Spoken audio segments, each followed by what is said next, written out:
Well, apparently nobody is watching, according to StreamYard. And Jason's not coming. And I have an 8-page paper to write. And my cousin's getting married tomorrow. And I have cousins in from various places for the wedding who I haven't seen. But yeah, I haven't done any streams since I got back.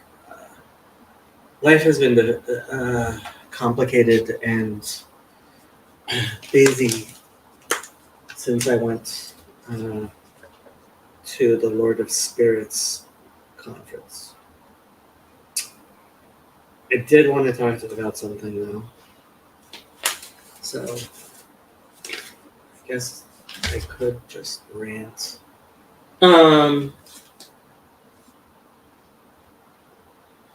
Maybe this isn't the best time for streams. Although there appear to be a bunch of people on the Discord server, so I don't know. Fountain of Comfort. I am going to say it again. I'm not asking you to send me money like some channels do. I am asking you to contribute money to what I believe to be a worthwhile charity. And I think if anything I've been saying on this channel has actually been positive and informative and teaching things, then I think Fountain of Comfort is good and important.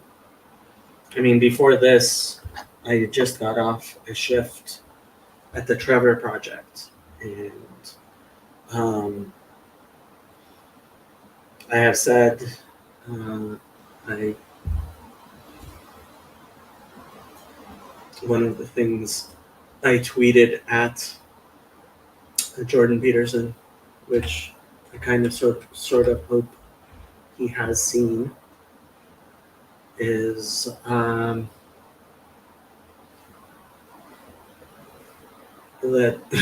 the Trevor Project, with all of the various problems that it has, and lots of problems does it have. He also sent me socks. Where are the socks? The socks are over there. It's doing important work that needs to be done. And that's true. It is doing important work that needs to be done. At the same time, the way it's doing it is horrible. The other thing I wanted to talk about is Israel and Zionism and the situation there and everything that's going on. Yesterday, I saw a tweet from our favorite congressperson, Rashida Tlaib, which honestly shocked me. The video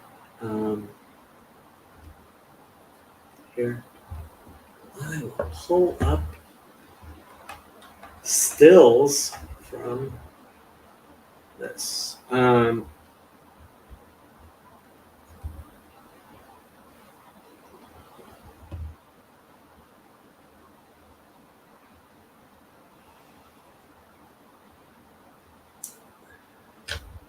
So, no peace on stolen land.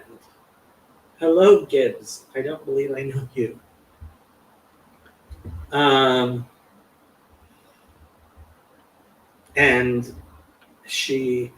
the video included the statement, "From the river to the sea," which, of course, is a clear call for genocide. There is no other reasonable way to read that. If you disagree, you are just plain wrong.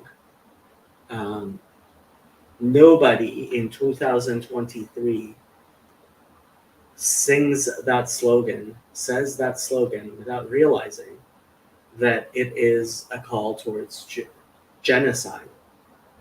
So honestly, from the river to the sea is an aspirational call for freedom, human rights, and peaceful coexistence. That's bullshit. Not death, destruction, or hate. That's bullshit. My work in advocacy is always centered in justice and dignity for all people, no matter faith or ethnicity. Bullshit. If these are the same people who tell you about microaggressions, this is a macroaggression. This is a clear macroaggression. And I mean, this got me so worked up.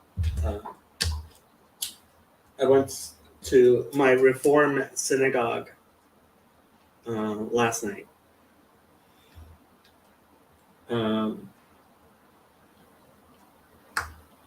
Because I was like, come on, you guys have to in some way be responding to this. And I was greeted with an Israeli flag. I don't go to synagogues which have flags on the bima. That's frankly, flags anywhere I oppose.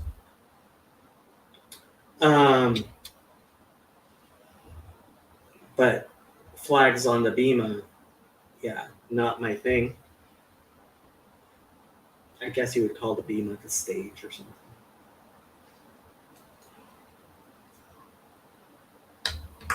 And then they sang Hatikva, which obviously I don't sing. Certainly not in synagogue, but even otherwise. And they said a prayer, which was, for a Reform synagogue, woefully non-cognizant of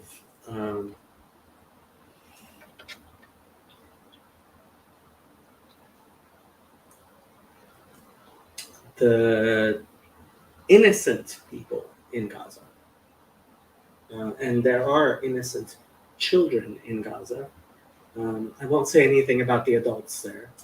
I don't know that there may be some adults in Gaza.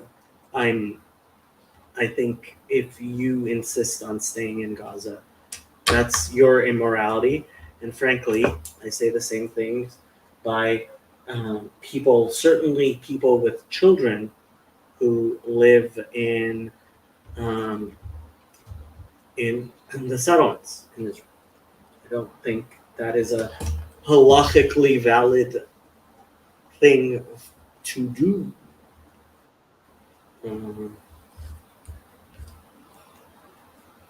Bill! Hey, how are you? Good. How are you? Doing good. I'm exhausted, but I remembered we have our meeting on Saturday night, and We do. so I said, oh, let me before I fall asleep or collapse in my bed. Being old is not fun. I don't recommend old age to anybody because by the time you get old, your brain says, "Oh, I got it, I figure out," but then your body gave up on you. So I don't know. I hope you guys had a good week. It was a busy week. Yeah, it was a busy, challenging week for me as well. Yeah. So what's the topic tonight? No specific topic. I was ranting about my ambivalence yesterday. I got triggered by what I see as a clear call for genocide by Rashida Tlaib, and I went to synagogue and was met with Israeli nationalism, which I also don't agree with. And it was so I saw a video by Christopher Hitchens' brother. I forget his name. The last name is Hitchens, but he was speaking intelligently about the situation in Israel. But yeah, I feel very, very alone in my views about what's going on in Israel. Well, if I may give you a secondary or third opinion about this matter, in our congregation here, we have people from Israel and from other parts of Europe who have ended up living in California. Mhm. So I think I'm fortunate to have a wide variety of opinions. I don't have to agree with all of them, but I listen to them because they might have a spark of wisdom for me or for anybody listening. But I'll say this: my son goes to UCI. He's a third year biology there, and I asked him, "Hey, how's things? How's the climate at the school?" He says, "Well, yeah, it's not that great, but it's not that bad. But people are saying the word apartheid. Israel's an apartheid state." And I said, "Well, do you know what the word means?" That's, like Dennis Prager said, at least let's have clarity. We may not agree on things, but can we have clarity? And well, I never thought I would quote Dennis Prager. Okay, but anyway, so I told him, let's have clarity. What does the word mean? And then he told me what the word meant. I said, do you know the social context of the word? Hmm. He says, no. I said, okay. So here it goes. The Dutch went to South Africa. They colonized. And the word within the context of South Africa, apartheid, meant something even more sinister than the actual word itself. And I told him what was happening in South Africa, blah, blah, blah, Nelson Mandela, and that part he remembered. And I said, now, let me ask you a question. Do you think apartheid happens in Israel? I says, well, no. Okay, thank you. So I answer my son, and I answer people at work that they kindly ask me. And I say, look, let's just define words. We have people in Israel who are professors, who are Arab or Palestinian, whatever you want to call them, judges. So, and another Members word of Knesset. yes, thank you. And I have also another word that for me irritates me is occupier. And I say, how can you occupy something that belongs to you?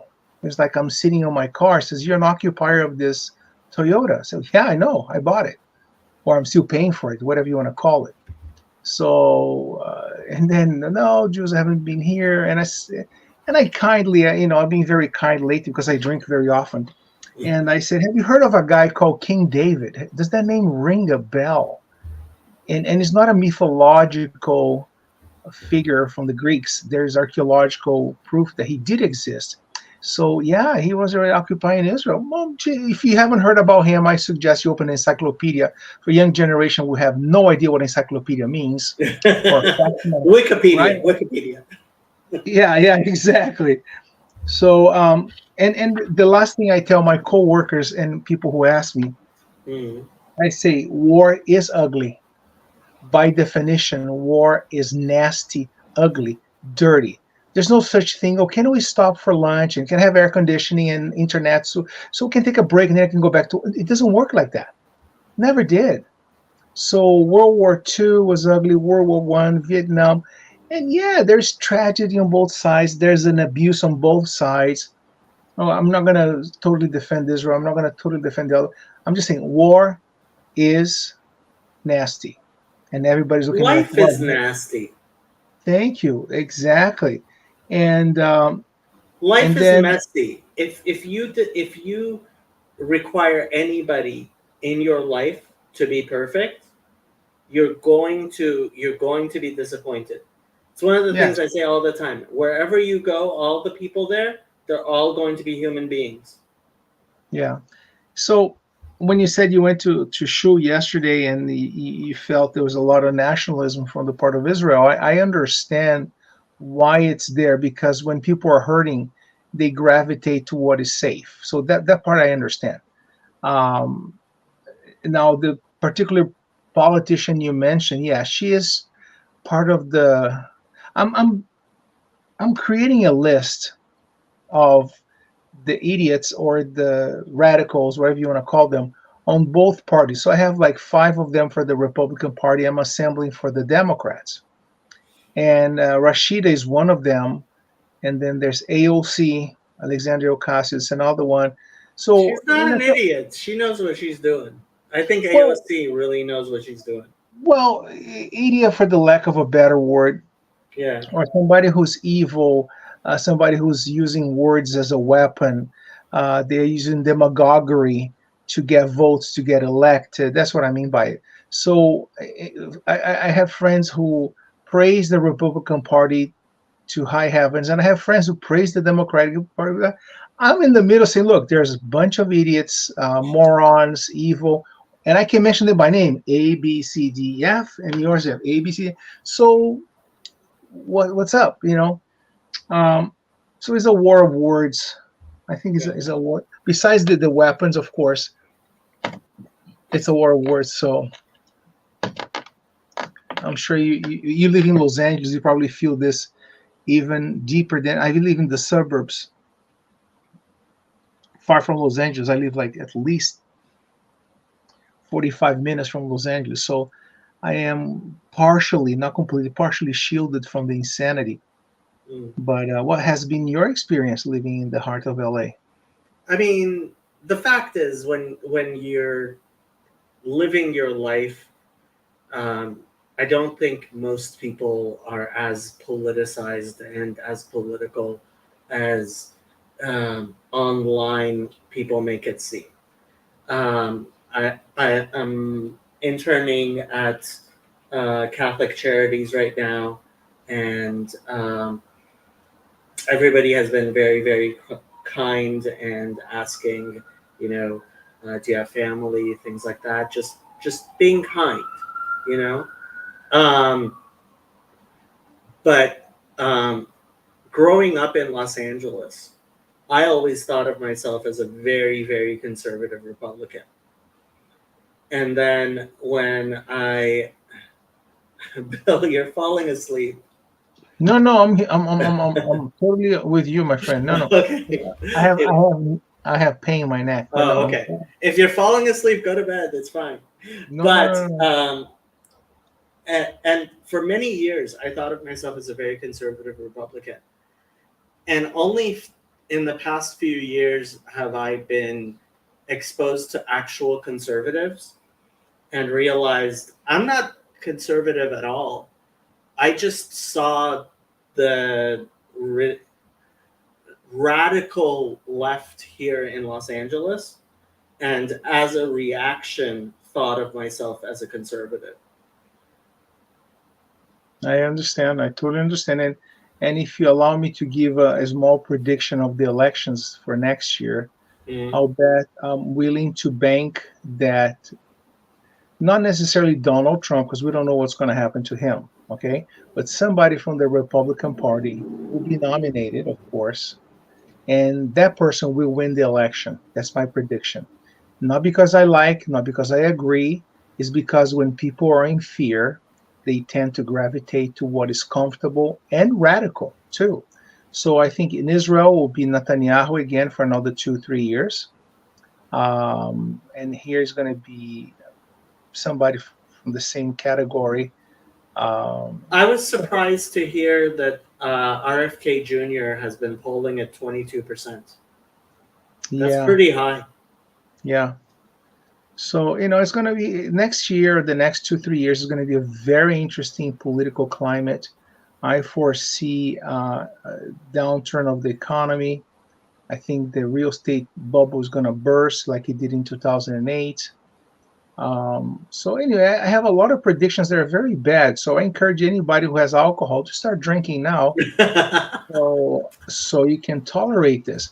And if you have any money, don't invest on all in stocks. Spread your money a little bit here, a little bit there. Yeah.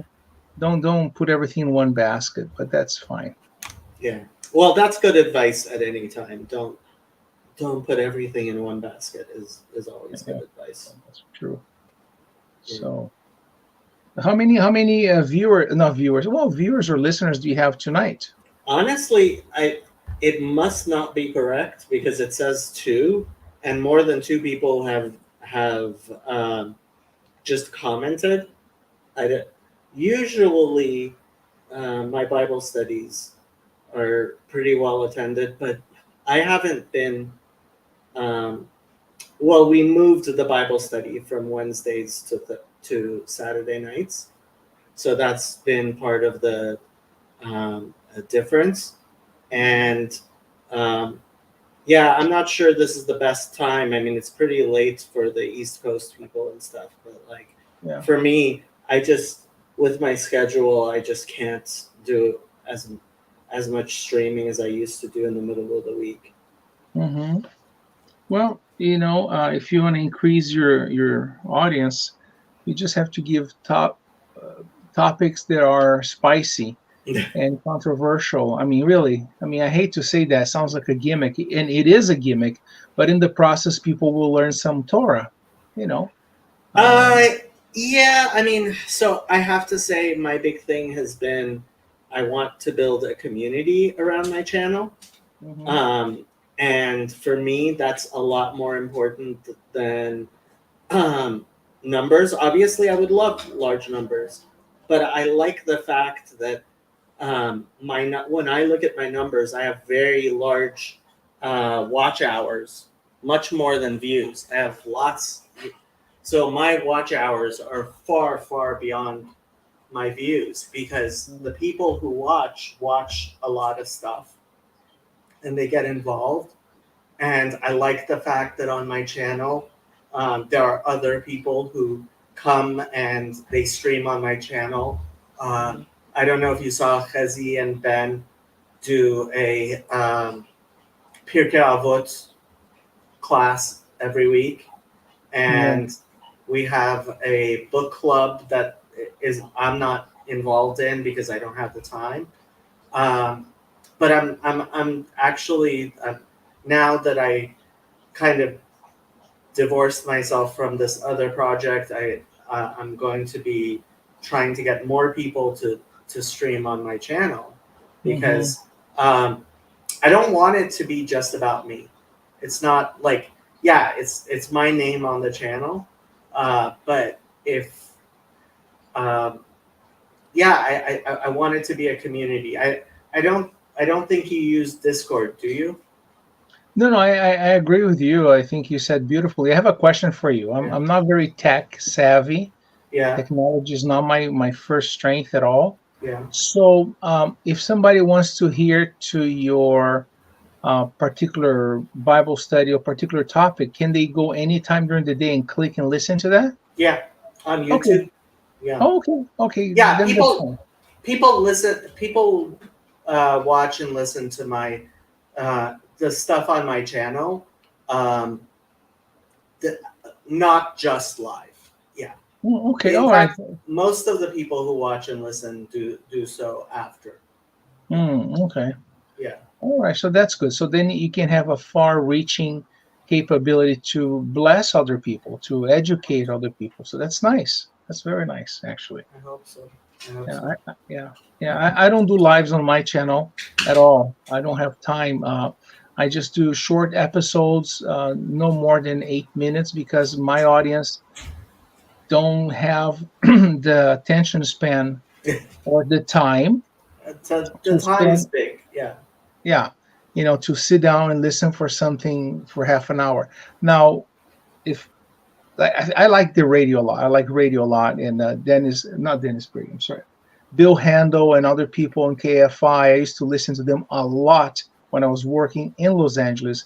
And I was, captive in my car, stuck for an hour and a half.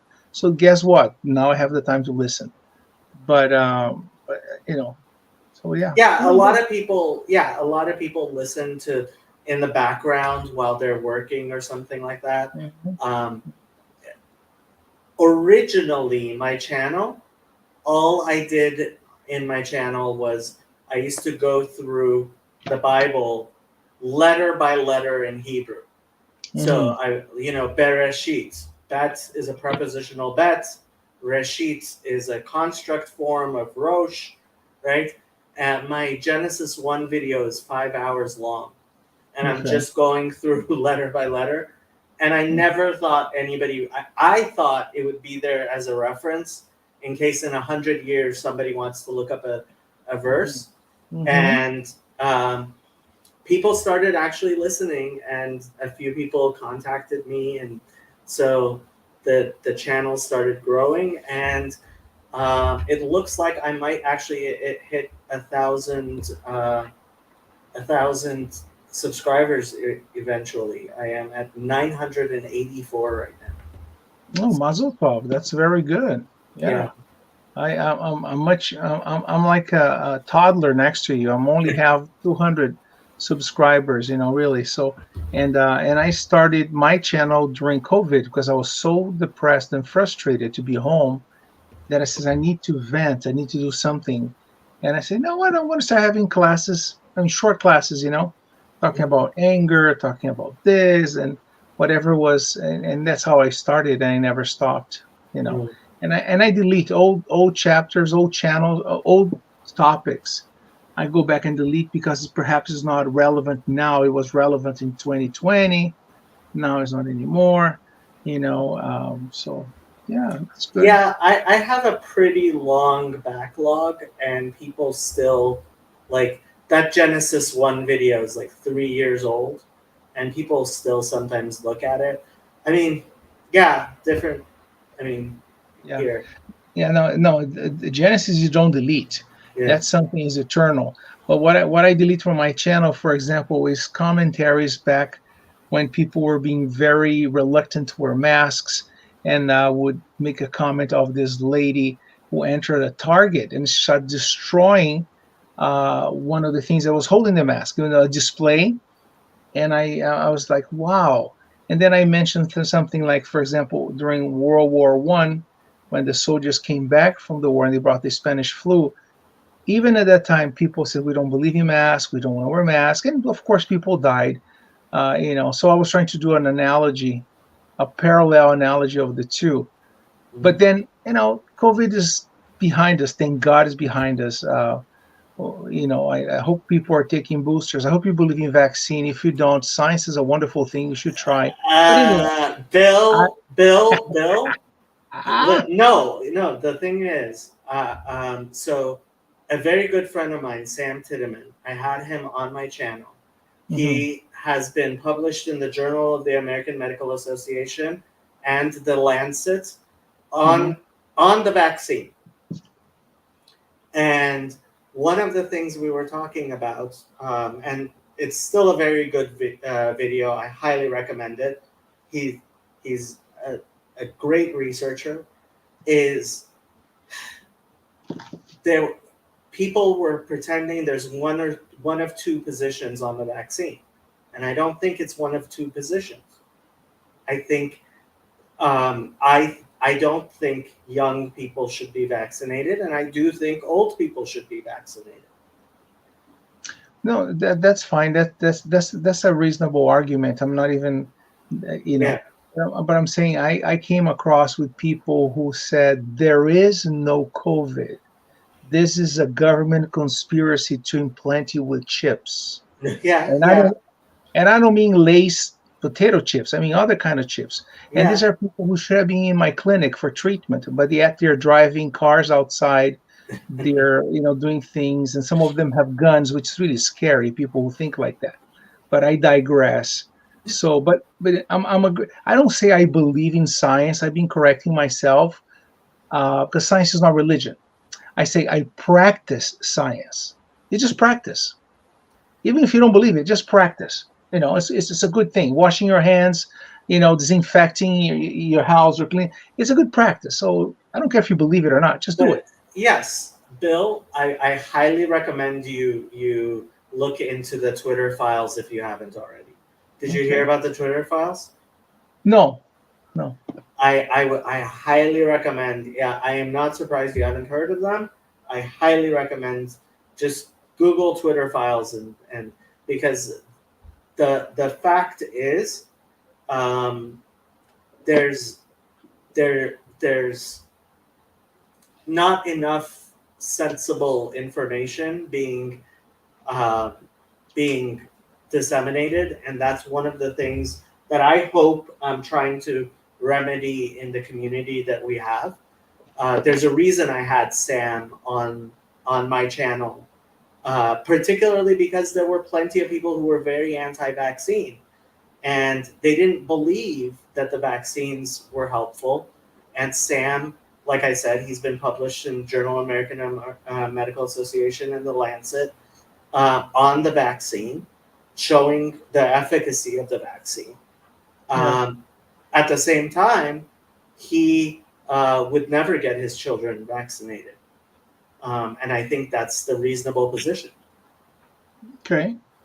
You know, when COVID came to the world, my kids were already large and big boys. So Yeah. my son was, I think he was 20 or 19 when the whole COVID started, and he took the vaccine. He's an adult. I cannot tell you don't do whatever.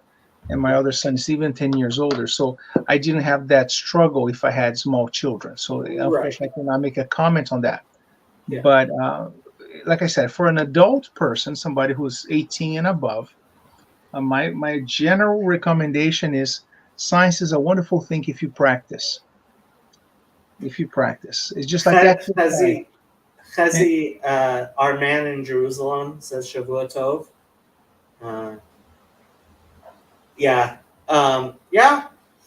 I am a big fan of practicing science. I agree with you. I did get vaccinated myself, and yeah, but I my I think it's the same thing with the whole Israel thing. There's people fall into camps, and I don't like that that neither one of the camps seem. I would like to see two camps that are equally reasonable, and what I see is most things falling into two camps that are equally unreasonable, which bothers me. Yes, yeah, I agree with you, and I think perhaps there is somebody orchestrating this on the philosophy of divide and conquer. We know that from history, and common 100%. yeah, common sense and dialogue. It's no longer, or it hasn't been for quite a while, motivator or stimulator. It's more like this is my point of view, and they make quick snippets for 30 seconds, and they put 8 million hits on Facebook, on Instagram, whatever, and now people read that or they listen to that and they think, oh, I know what's going on. And I say, no, you don't. You heard a lot of stuff on the internet, and may or may not be Hot, true, but there's no hot research. takes, lots and lots of hot takes. Yes, Yeah, yes, yes, yeah. yeah. I often tell people, okay, if you're going to opine on a complex issue, have you read even one book on the issue? Much less, really, if you want to be educated on an issue, at least 3 books. Mhm. If you're going to talk about the Palestine-Israel situation, right? Read a book from the Palestinian side, read a book from the Israeli side, and then read a book that's from neither side. Mhm.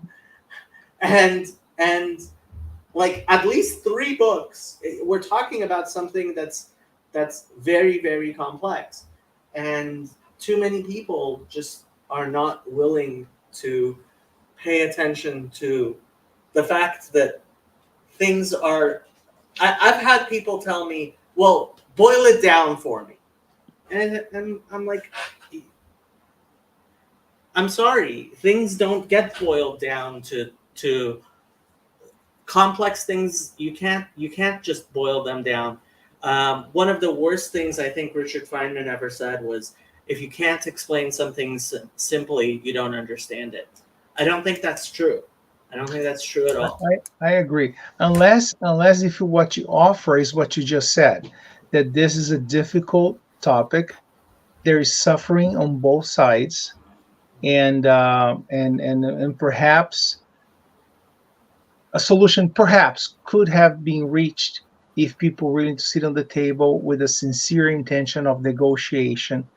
And apparently it hasn't happened yet. They had 1948, 67, 73, year 2000 Camp David, and blah blah blah, right? So apparently something's going on here, and I'm just going to leave it at that. Instead of Charlie, just jump onto the Bible stream. You can come on. He's one of these young kids. He's studying aeronautical engineering in college. Okay. Yeah, That's right. he's a youngin. Oh, that's good, good, good, good.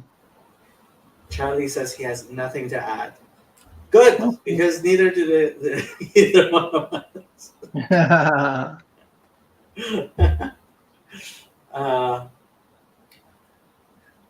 What do you think of the Parsha? What's this week's Parsha? What's next week's Parsha? I, you know, Is it Chaye Sarah? I don't. I didn't go to show on Friday night. I watch on TV though, because they televise on YouTube and on Facebook. And the rabbi was talking about. I'm trying to remember here. Old age is coming. About Abraham and Sarah, and the welcoming the concept of hospitality. And it was interesting. He drew a few points that I thought was like, oh, I heard that before. That before the three men came to see Abraham in the tent, there was an event that God came to visit Abraham. And Abraham saw, and when God was visiting Abraham, it was because Abraham had just circumcised himself. So God, according to the rabbi, was saying that he was performing. Bikur Cholim. Thank you. I was trying to find the words. Yes. So, so it was interesting. Okay, all right, and hospitality is tremendously important, and Abraham role models for his children, for his friends, and we have to role model, and that's why we invite people for Shabbat dinner. If you have a home, I always invite somebody for Passover. I mean, I'm always inviting people to come. So yeah, that was a partial. I think I got it right. I hope. I believe, yes, this was in this week's Parsha, Vayera. And next week, I did get it right. Next week is actually Chaye Sarah, which that's going to be a difficult one because Chaye Sarah is Shabbat where a lot of the most fervent religious Zionists go and spend Shabbat in Hebron, which is in the territories by the what do they call it? The Tomb of the Patriarchs. Okay. Rachel and Leah and well, the patriarchs. I'm sorry. You mean Jacob, Yaakov? Yeah, Yaakov, Yitzchak, Abraham, Sarah. Is there? Rachel and Leah. Yeah. I don't think Rachel and Leah are. Well, Kever Rachel is in a different place. I'm not sure where Leah. Here, we can look it up. Cave of the Page. Marat HaMachpelah. Patriarchs. Cave of the Patriarchs or Tomb of the Patriarchs. According to tradition. Let's see. Wikipedia is not telling me who's buried there. building caves. According to Judaism, according to the book of Genesis, Abraham specifically purchased the land for use as a burial plot from Ephron the Hittite, Yes. making it one of two purchases by Abraham of real estate in the land of Canaan, the Promised Land. The book describes how the three patriarchs and their wives, the matriarchs, were buried there. Abraham and Sarah, Isaac and Rebekah, Jacob and Leah. The only matriarch missing is Jacob's other wife, Rachel, described in Genesis as having been buried near Bethlehem. These verses are the common source for the religious beliefs surrounding the cave. While they are not part of the Quran, they exist in Islam's oral tradition.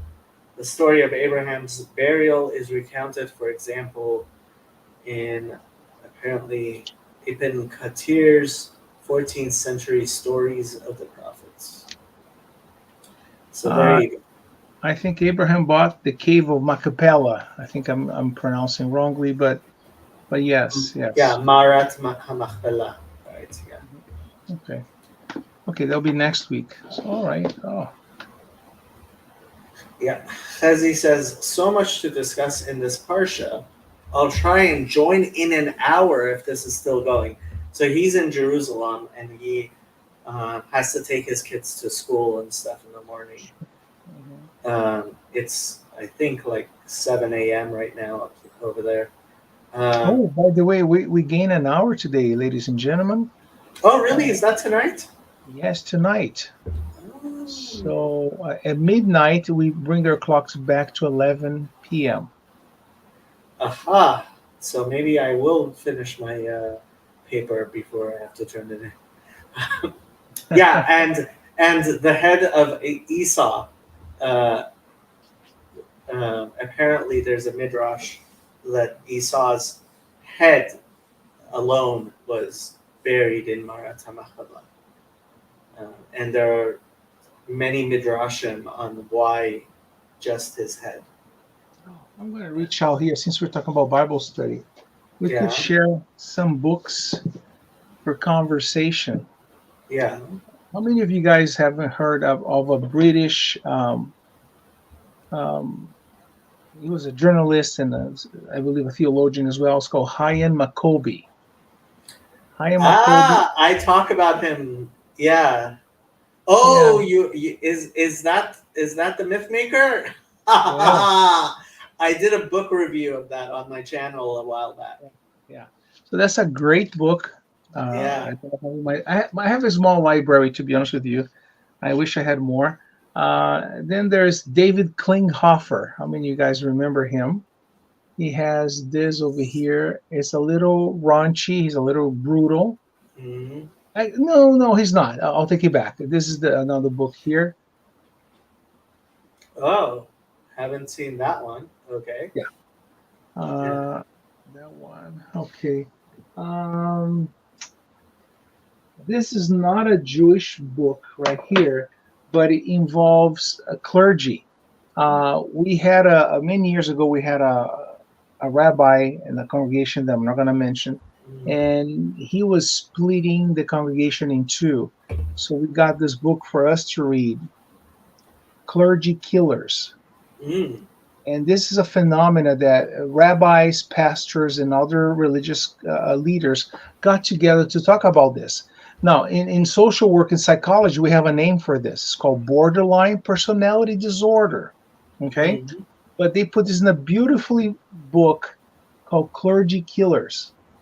And we noticed that it doesn't matter what church you're from or synagogue, the symptoms are the same. The people that come and challenge you and try to tear down what you're trying to build in your community. It is a wonderful book. Hopefully you never go in your congregation to have to go through this, but nevertheless, it's a great book.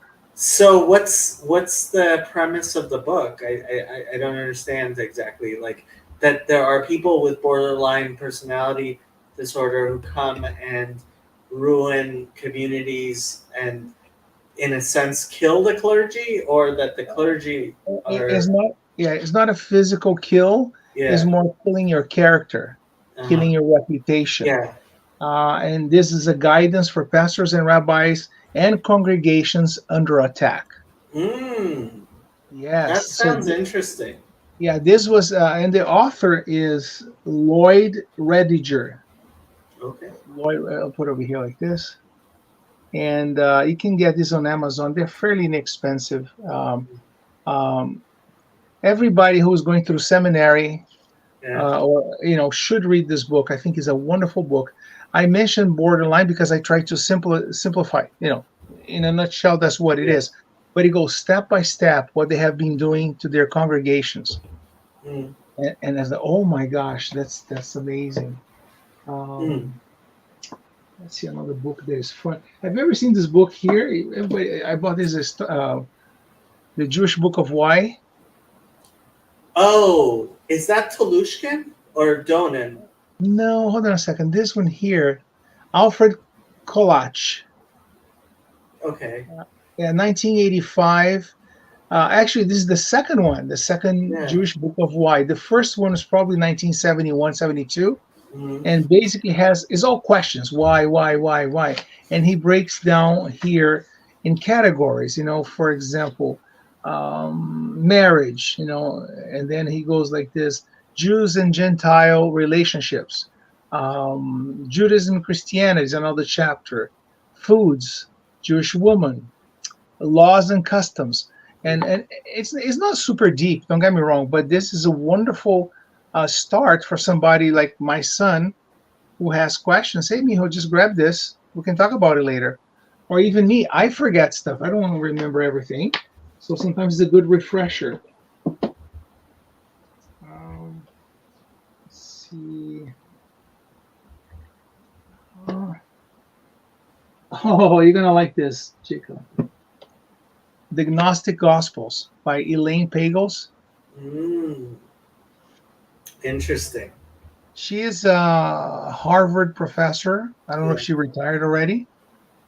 Elaine Pagels, yeah, and she wrote talking a commentary about the Gnostic Gospels that they were never included in the canon. Right. Yeah. And I thought it was quite interesting. It doesn't challenge me personally, but I thought it was interesting. Oh, now if you guys like old books, this is ancient. Trude Weiss Rosemary. This is from the 40s. Okay. And it's called Judaism and Christianity, the Differences. Because everybody talk about, we're the same, it's all the same thing. And then she, in the 40s, let me see, when is this edition here? Mm-hmm. Here. I found this, and now I think you can find this on Amazon, but I found this by accident. Are Anyway. you aware of the work of James Tabor?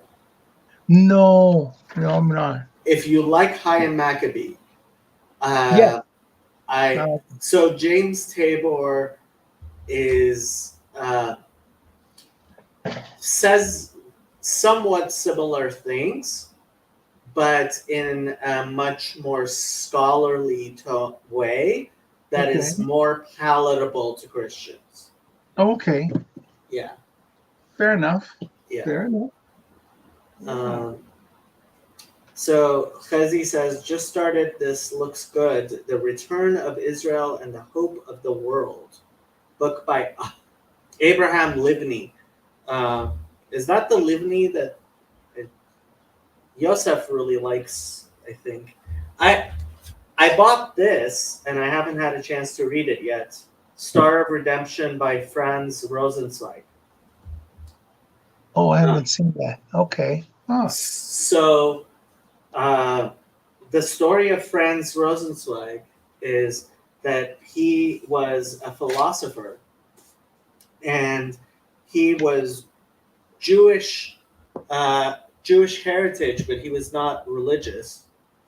And a cousin of his was Christian, and they had a series of letters, and the letters have actually also been published, where they discussed religion.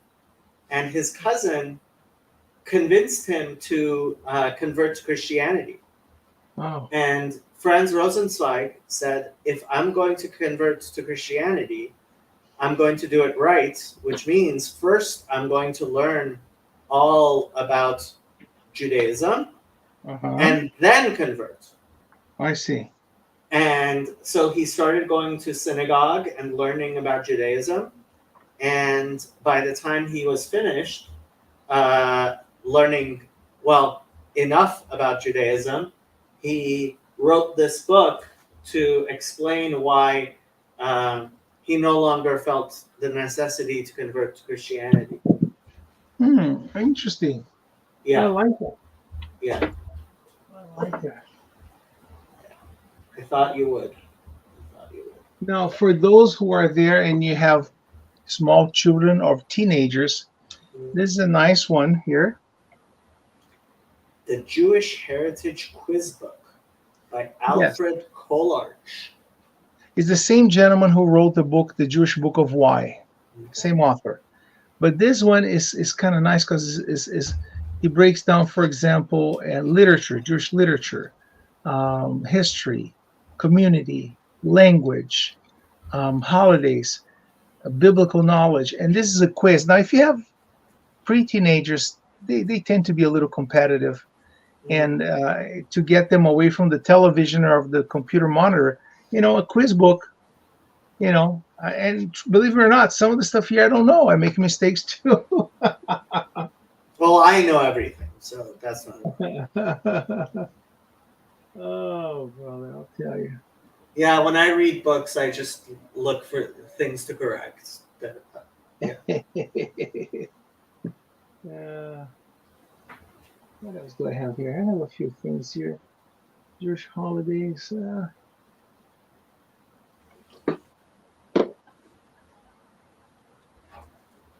No, my Christian friends will remember this person here, Walter Martin.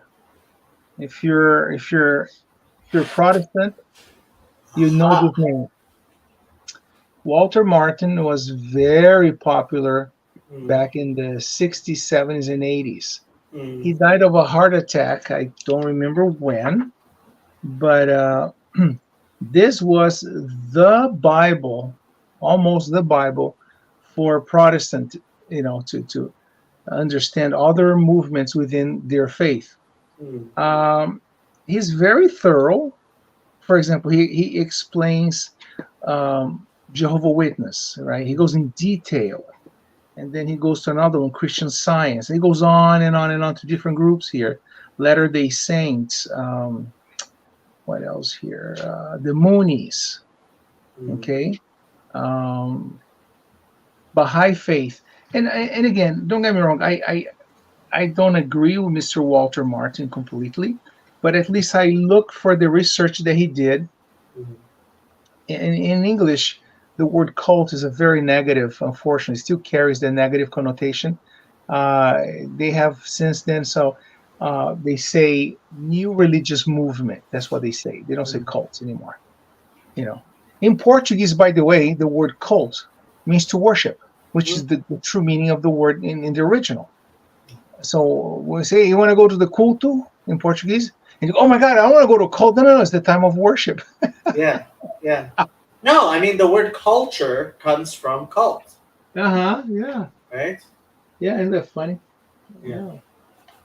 So, yeah, let's see. Anyway, guys, Jacob, I'm gonna hit and the pillow, but I want to wish you guys a good Shavua Tov. Have a nice week, everybody, and hopefully we see each other next weekend. And let's pray for peace. And pray for peace for everybody. I don't pray just for Jewish children. I pray for Palestinian children who are suffering as well.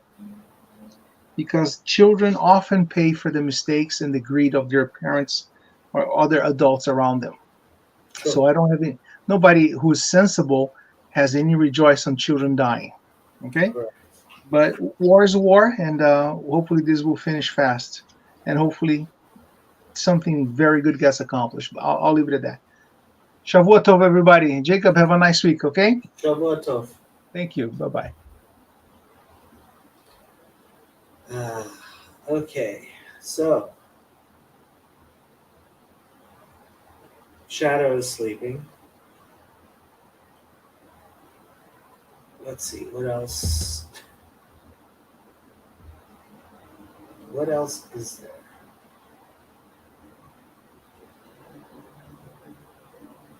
Uh, Lord of Spirits conference I went to. Um, had a very nice kiddush with Father Stephen and several other people. And all the Eastern Orthodox were unsure whether or not they're allowed to have some of the kiddush. But since Father Stephen had kiddush, it, they said it was fun. Um,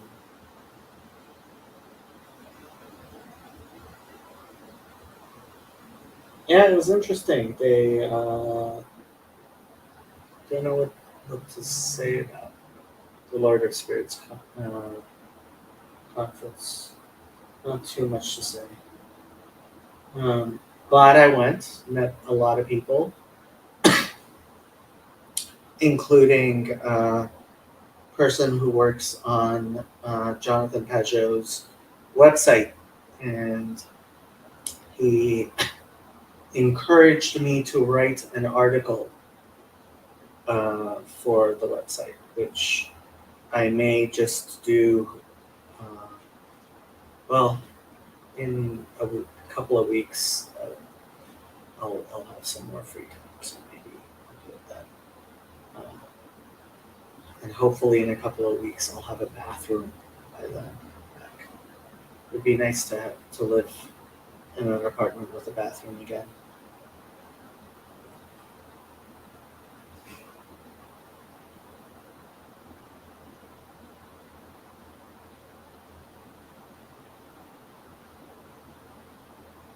Shadow is sleeping. I am going to put the link into the description, into the, in case anybody wants to join me.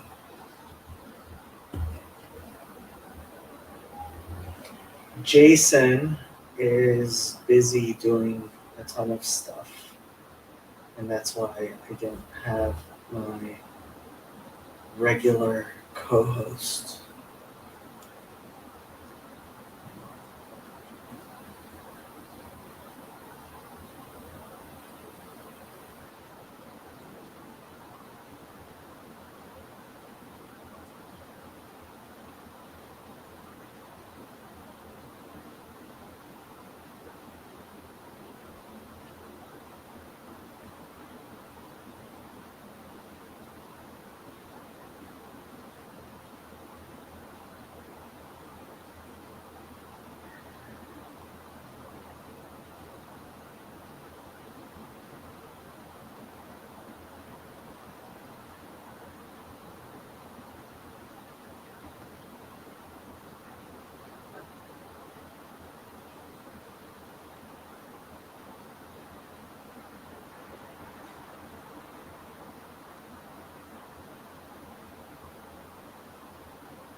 Thoughts on Hagar's double encounter with the angel?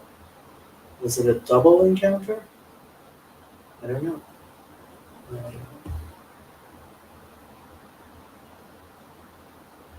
Let's pull up the person.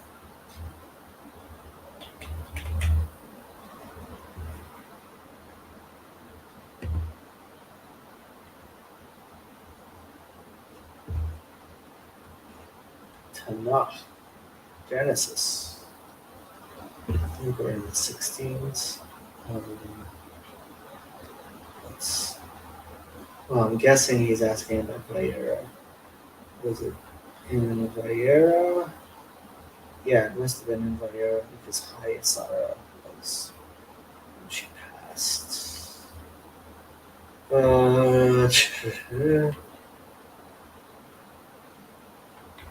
So story of Lot.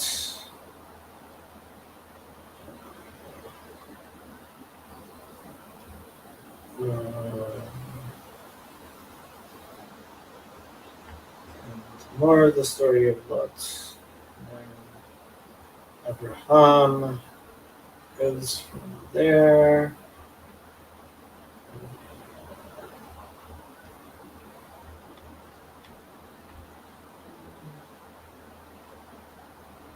And then Sarah laughs.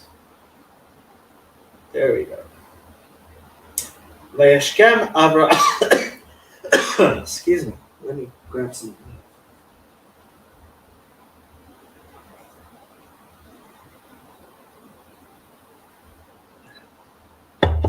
וישכם אברהם בבוקר, ויקח לחם וחמת מים, ויתן אל הגר שם על שכמה, ואת הילד וישלחיה ותלך ותטע במדבר באר שבה. ויכלו המים מן החמת, ותשלח את הילד תחת אחת השיחים. The child was like in his 40s, I believe, according to rabbinic calculations. ותלך ותשב לה מנגד הרחק כמתחווה קשת, like a bow shot. כי אמרה אל אראה במות הילד, ותשב מנגד ותישא את קולה ותבך. She raised her voice and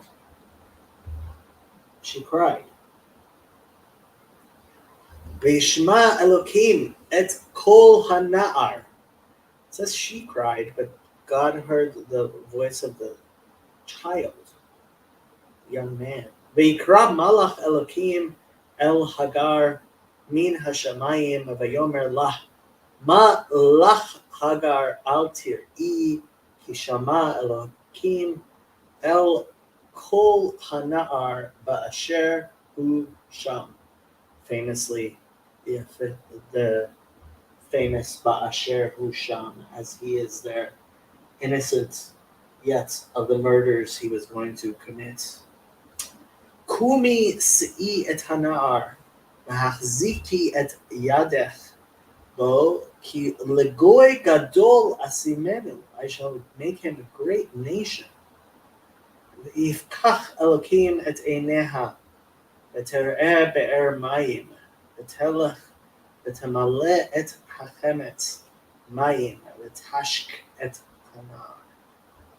ויהי אלוקים את הנער, ויגדל וישב במדבר, ויהי רובה קשת.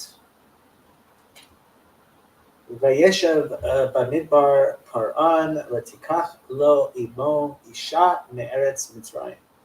So I have no idea why you're saying that it was 2 angels. Zero idea. Hello, Rabbi Mullet. There is one last parsha when she is pregnant, and then another one when Ishmael is older in our parsha.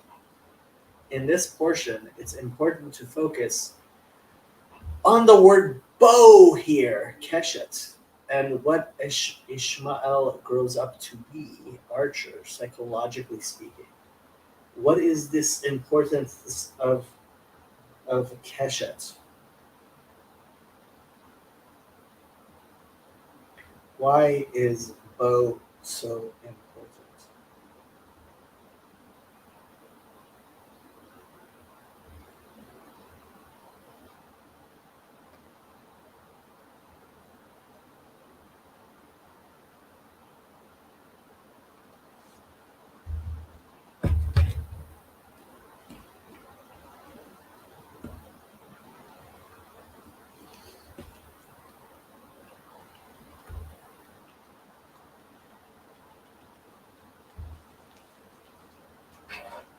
I did get this book.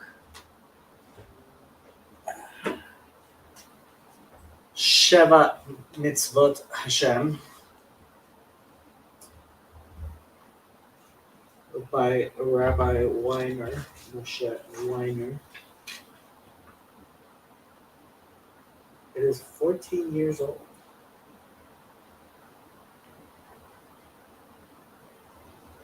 Well, the third book was finished in 2012. So,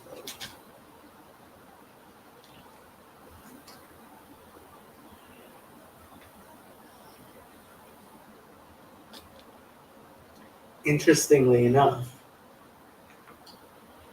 it starts off, Vayita Eshel Beber Shava, Vayikra Sham B'Shem Hashem El Olam. And he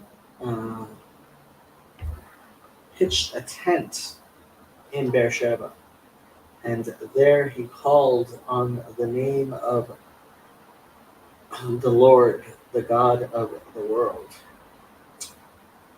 Rashi says, well, actually, Gemara Sota Daf Yud Uperish Rashi Midrash Rabbah Bereshit Sof Parshat Nun Daled. Vayita Eshel, he pitched the tent. Amar Resh Lakish. Resh Lakish was one of the famous rabbis. Would I be disrupting if I joined and just sat there? No, you would not be disrupting if you just joined and sat here. Melamed she'asa pardes. It teaches that he made a garden. V'nata bo kol minei megadim. And he planted within it all manner of sweets. Lahagot ovrim v'shavim miperotav.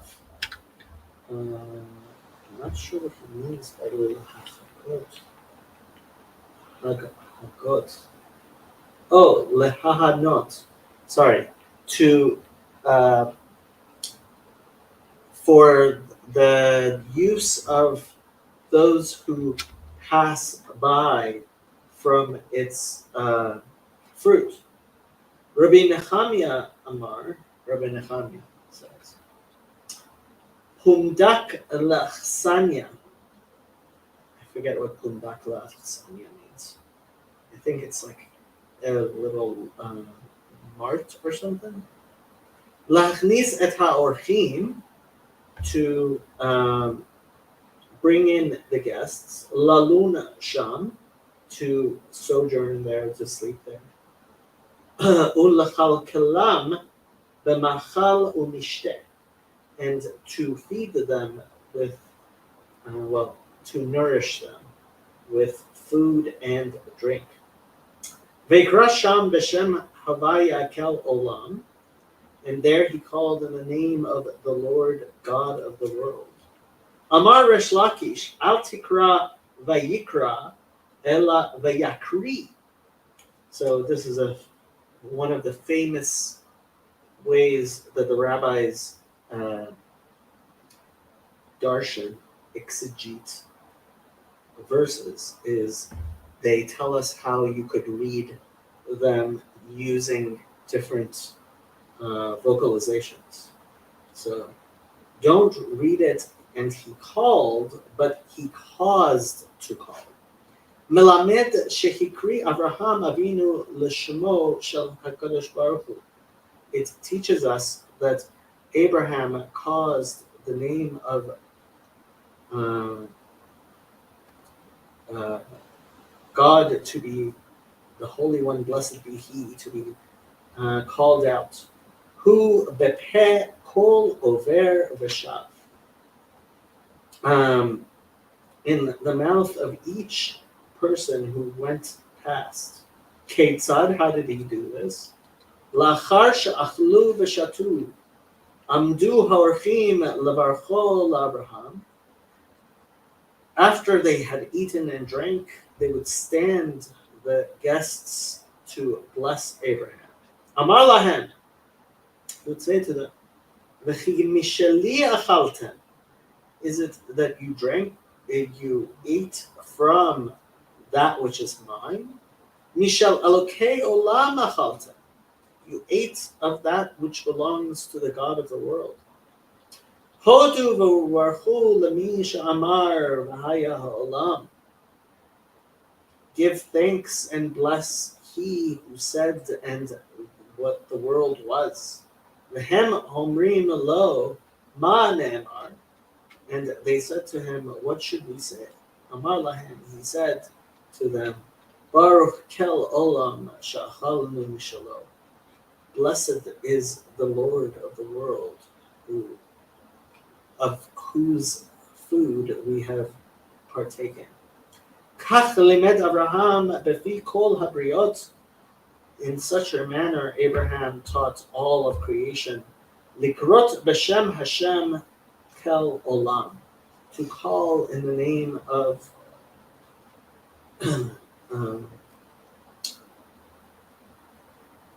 the Lord, the God of the world. Let's see what the comments are saying.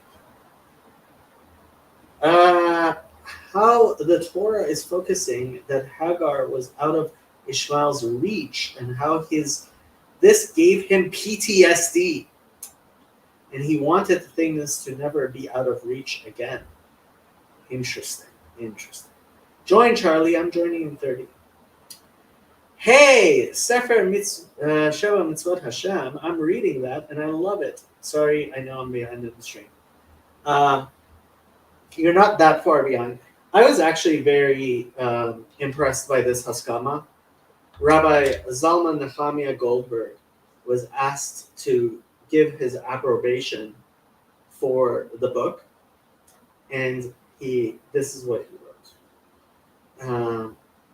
With the help of God, on the 13th day of Kislev, 5767, Tafshin Samech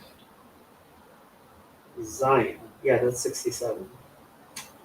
הנני בזה לדבר בשבחו של תלמיד חכם מופלג בתורה, הרי הוא הרב הגאון רבי משה ויינר שליטה. I am going to say good things about Rabbi Wein.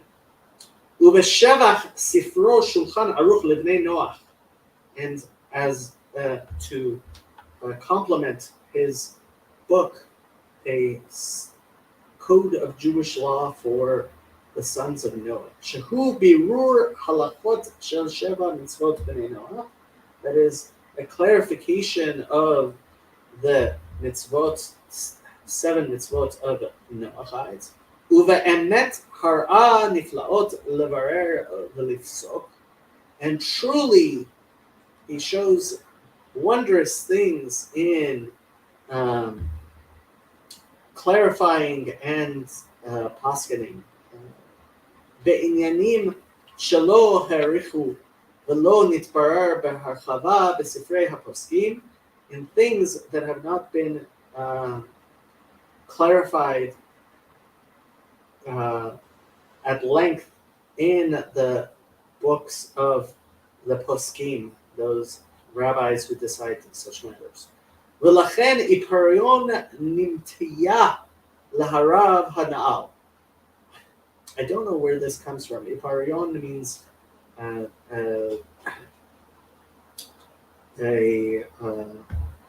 pen. Shehotzi sefer ze kazeh leolam. He was given a great thing to do such thing.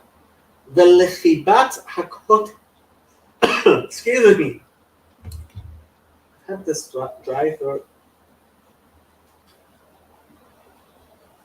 ever since I flew to Pittsburgh.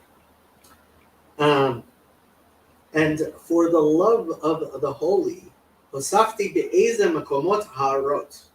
I added in some places notes.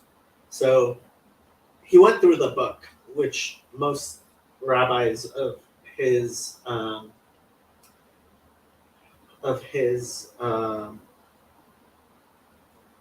stature rarely do.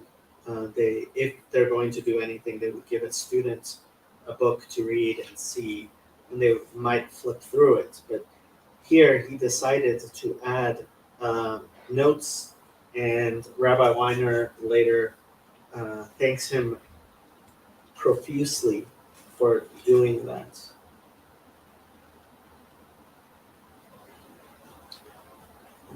Let's see what Rabbi Mullet has to say here.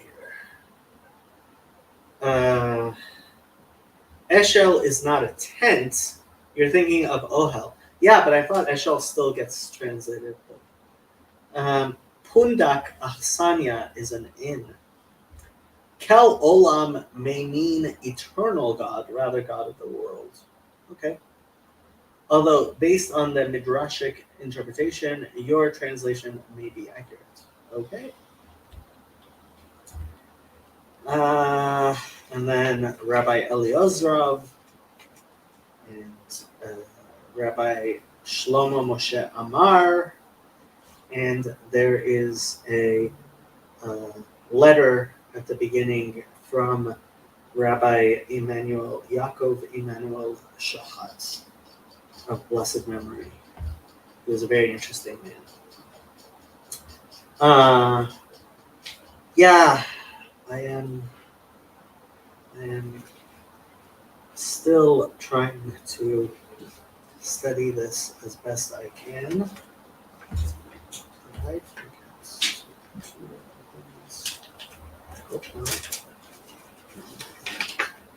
Okay. For a minute there, I thought I had forgotten to cash a check, and that would be bad. I kept the envelope as a bookmark. So, if nobody's going to join me, even though a bunch of people are watching, Chapter 1, Perak Rishon, Yediat Hakel Yitbarach Shamo, to know God, blessed be His name. Torat Moshe, the teachings of Moses. Vedin Haminim Vekofrim, and the laws regarding the heretics and the deniers. Aleph. What? Yesod Hakol Ve'ikar Harishon, the foundation of everything and the first fundamental. Lida Sheyesh Sham Matsui Rishon, to know that there exists a first creation. Well, not first existence, not creation. Vehu Mamtzi Kol Hanimtza, and He is who brings forth all that has been brought forth. V'chol hanimtzaim mishamayim va'aretz, all of these things which can be found in the heavens or the earth, Uma shebeinehem, and that which is between them, lo nimtza'u ela amitat himatz'o. So Brit Shalom, I believe, is the English translation of this. And honestly, I don't have much time to do streams. I didn't do any streams other than the Tanya one I do on Thursdays. And I don't know if I'm going to be able to do... I almost skipped this one because I do have a paper I'm supposed to write. But I figured I should do at least one stream. And frankly, I was too tired to write. So, yeah. I think I'm going to go for another... Well, if Hezi joins, we'll see what we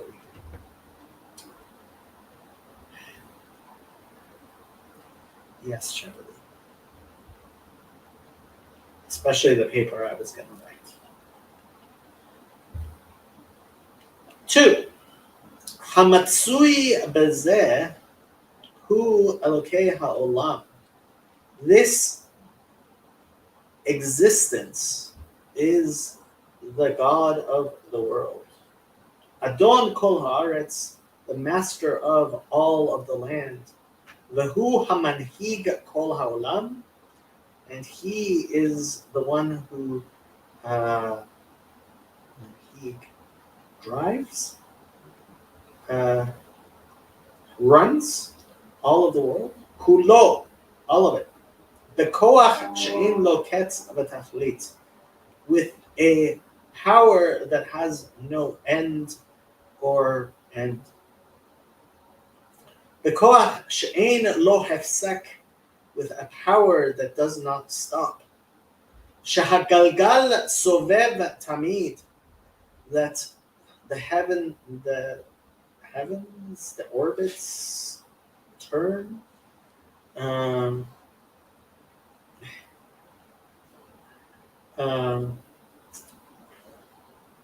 Yeah, okay. Ve'i efshar sheyisov below mesavev, and it is impossible for it to turn without that which turns it. Vehu baruch hu hamesavev oto, and he, blessed be he, is the one who causes it to turn. Below yad uvelo guf, without a hand or without a body. 3. Eloah zeh, this God, echad hu ve'eno shnayim, he is one and not two. Velo yeter ala shnayim, and not more than two. Ela echad she'en ki yichudo, rather a unity that is like no other. A uniqueness. Echad min ha'achadim hanimtzaim ba'olam, from any of those things which are one in all that it exists in the world. Lo echad kemin shehu kolel achadim harbe, not a unity of type that unifies many individual things. Velo echad keguf, and not one like a body. Shehu nechlak lemachlakot velikisvot, and not like a body that can be divided into pieces and extremities. Ela yichud she'en yichud acher kamoto ba'olam, but a unity that there is none like it in the world. Ilu hayu elokut harbe elohot.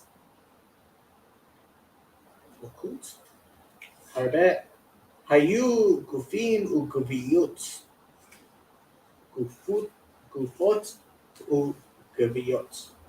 By the way, this is all comes from Maimonides' Hilchot Yesodei HaTorah. If there were many gods, they would have bodies and shapes. Mipnei she'ein hanimnin hashavin b'metziutam, because that which can be counted cannot be equal in their creation. Nifradim ze mizeh, since they are different one from the other. Ela b'me'urot sheyiru begufot ve'hagviyot. And I hope I'm translating this correctly. Except in those accidents that happen to be in their bodies or shapes. I may not be in. The Shadow's not happy with me, so it's quite possible she doesn't like the translation. Ve'ilu haya hayotzer guf v'geviya, and if the creator had a body and geviya shape, I forget how they translated it. I mean, I could just pull up the translations of Hilchot Yesodei Torah. Haya lo ketz v'tachlit, he would be finite. Chas v'shalom. She'i efshar lihyot guf she'en lo ketz, because it is impossible to have a body without being finite. V'chol sheyesh legufo ketz v'tachlit, yesh lekocho ketz v'sof. And all that is in a finite body similarly has a finite capacity.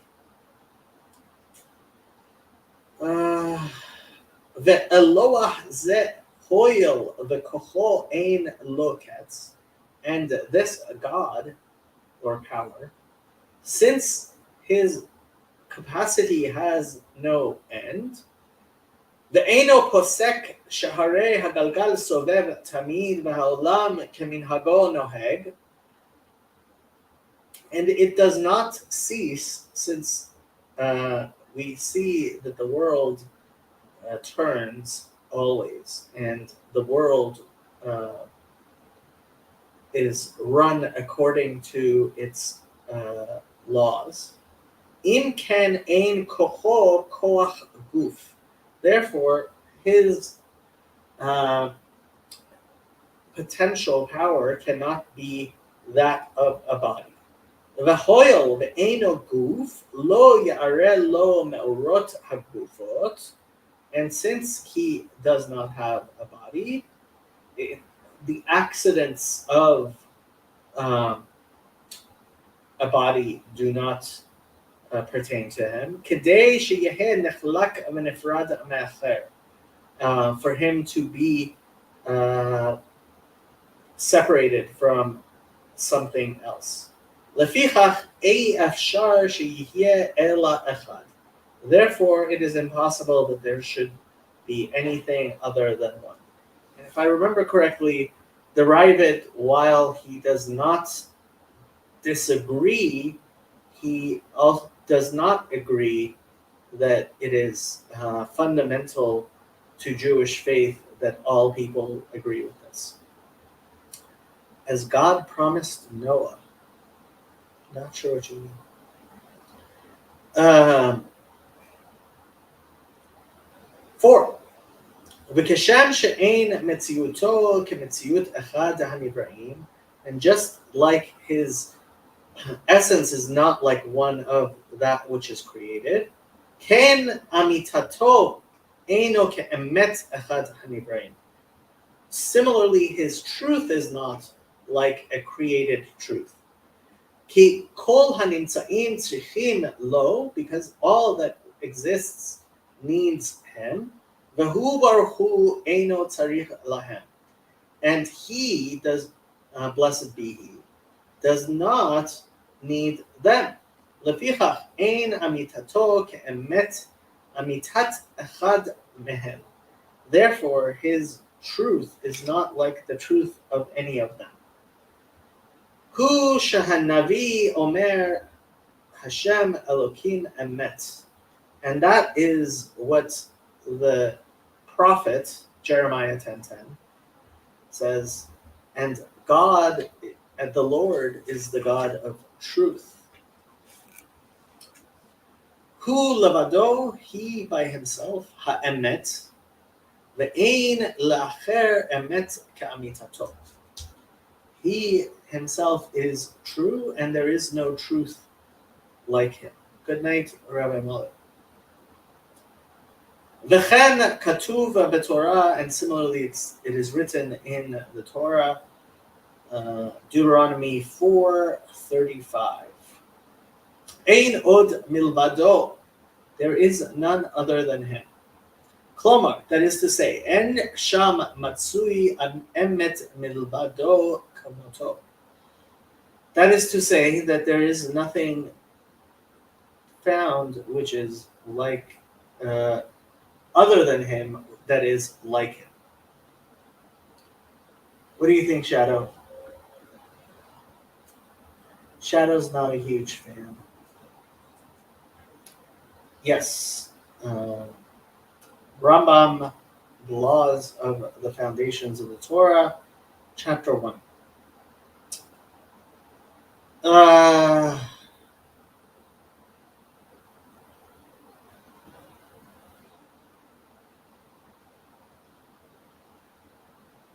I'm not going to read all the notes. Okay. 5. V'yediat ha'ikar hagadol hazeh, and knowing this great fundamental, shehu metziut ha'kel yitbarach, that is the existence of God, blessed be He. Hu bechlal hatzivuye v'ha'azhara shehuzhar Adam harishon. It is included in those commandments and warnings that Adam, the first Adam, was warned. V'chol zar'o m'lavot avizah, and all of his seed not to worship idols. V'chovat yediazu, and the necessity to know this, eino rak lishmoa v'lahavin hadavar hazeh, is not simply to hear and to understand such a thing, pam achad, at one point, v'sheheskim alav v'kav'o belibo, and that he agreed to it and set it upon his heart. Ela chova al kol adam lachshov tamid. Rather, it is incumbent upon all man to always think, lehitbonen, to meditate, v'lahaskil, and to grasp, bebetziut adon ha'olam v'gedulato, the existence of the Lord of the earth and of the world and his greatness. Kedei sheyikva yediato yitbarach betzura chazaka b'mocho v'libo, so that it shall be established in his knowledge, of God, may he be blessed, in a manner that is strong in his mind and heart. V'yeget tamid b'machshavato, he should meditate, always reverie in his thought. Al adon ha'olam b'gedulato, upon the Lord of the universe and his greatness. Al derech she'amar David ha'chasid, like David said, Tehillim Yud Tet Zayin Chet, that is 16, 15, sorry. No, 16. Yeah, 16:8. Shibiti Hashem lenegdi tamid. I have set the Lord before me always. Umechuyavim kol ba'e ha'olam lekabel mitzvah zu, and all that exists in the world, that includes you, Shadow, have to accept this commandment, v'sha'ar sheva mitzvot b'nei Noach, and the other 7 mitzvot of b'nei Noach, mishum shahashem yitbarach adon ha'olam tziva alehem v'hodi'am al yedei Moshe nevi'o. Because God commanded this upon them and let them know about it through Moses, his prophet.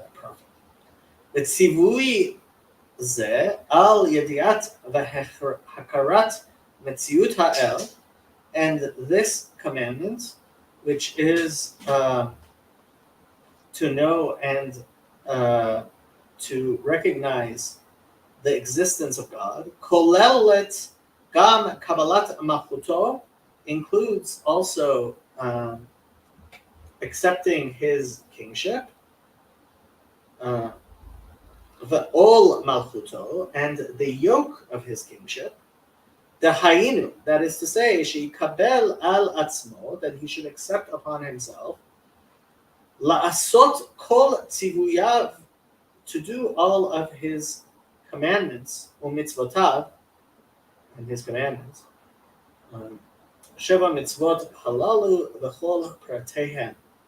These commandments, 7 commandments and their details.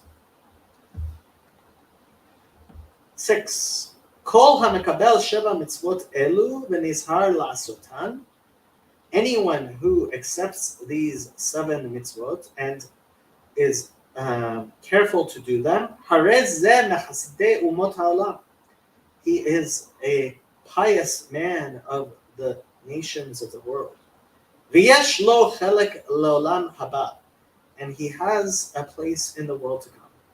V'chen yezakeh letchiyat hametim, and so he will merit to be resurrected from the dead. V'hu sheyikabel otan, that is, if he accepts them, v'yaseh otan, and he does them, mipnei shetziva bahem hakadosh baruch hu b'torah, because God commanded them in the Torah. V'hodia hadavar al yedei Moshe Rabbeinu shebnei Noach mikodem nitztavu bahem. And it was this matter was explained through Moses, our teacher, that the children of Noah had earlier been commanded to do them. However, im asa'an mipnei hachra'ah hadat, he does them simply because he thinks they are good ideas. Ein ze ger toshav, this is not considered a ger toshav, a sojourner. Va'asur lo ledur ba'aretz Israel, and he is not allowed to live in the land of Israel. Ve'eino mechasidei umot ha'olam, and he's not a pious person from the nations of the world. Ve'ein lo chelek le'olam haba, and he does not have a share in the world to come. Ela she'ein horgin oto mishum kach, but he is not put to death because of this. Kol 7. Kol hama'aleh b'da'ato sheyesh sham Eloah acher chutz mizeh. Anyone who thinks that there exists a God other than this. Harez zeh kofer be'ikar. This is someone who is denying an essential of the faith. Ki yediat metziuto amito v'yichudo shel Adon ha'olam, for knowing his existence and truth and unity of the God of the universe. Hu ha'ikar hagadol she'akol talui bo, because it is that essential thing that all other things depend upon.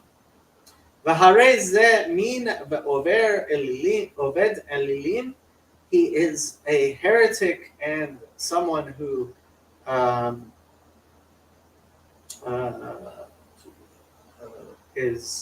worships idols. Shekol min hu oved avodah zarah, because any heretic is someone who worships idolaters. Yes, all of this is Rambam, kind of. Yeah, it is. I mean, he's taking it from the Rambam, but he's putting it here so that as it applies to Bnei Noach. V'chamisha hen hanikraim min, and there are 5 who are called heretics. אחד, one. האומר שאין שם אלוה כלל ואין לעולם מנהיג. Someone who says there is no God and the world has no supervisor, I guess, guidance. שני, two. האומר שהם שניים או יותר, saying that there are two or more. Three, האומר שיש ריבון אחד, אבל הוא גוף ובעל תמונה. To say that there is one God, but he has a body or a shape. Four, האומר שאינו לבדו הראשון ויצר הכל, he who says that God alone is not the first and the creator of all, אלא חומר קדום מצא וממנו עשה את העולם. But rather there was some sort of matter before, and from it did he create the world. And five, ha'oved aloah o kochav o mazal, he who worships a god or a star or a constellation zulato beside him, kedei lihyot malitz beino bein ribon ha'olami, to be some intercessor between him and the Lord of the worlds. Vehu hanikra shituf, and this is what we call shituf. V'yitba'er bedinei avodah zarah perek aleph, and it is clarified in the laws of idolatry in the first chapter. Kol, as he says, leader for manhig. Okay. Kol elu hen hanikraim mi. All of these are called heretics.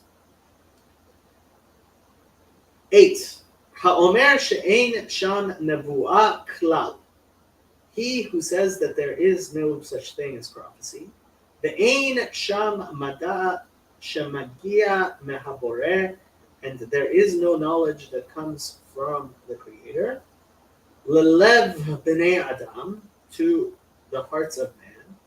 Va'machish nevuato shel Moshe Rabbeinu, and anyone who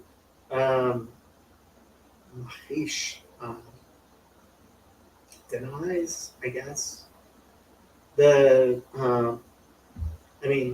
lightens maybe. I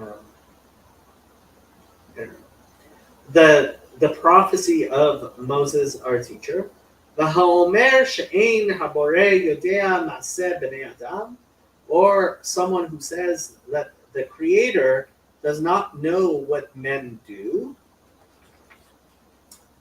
Kol echad mishloshtan hareze apikoros.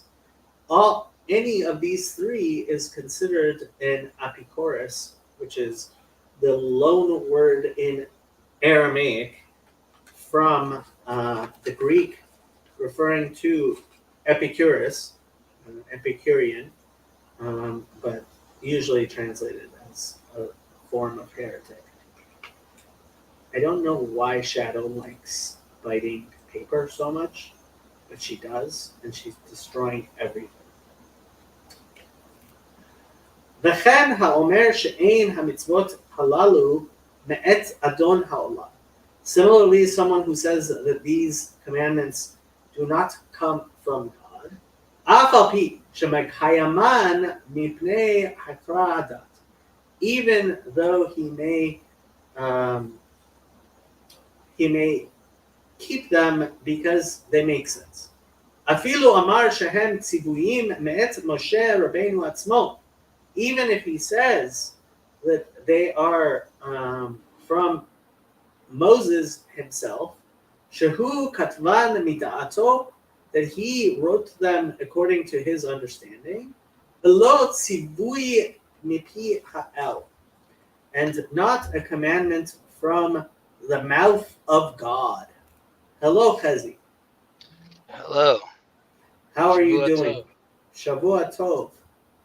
I am doing well, thank God. A new week, new possibilities. Your beard disappeared again. My beard disappeared again. Yeah, now and then I shave my beard. Okay. It wasn't a slip this time?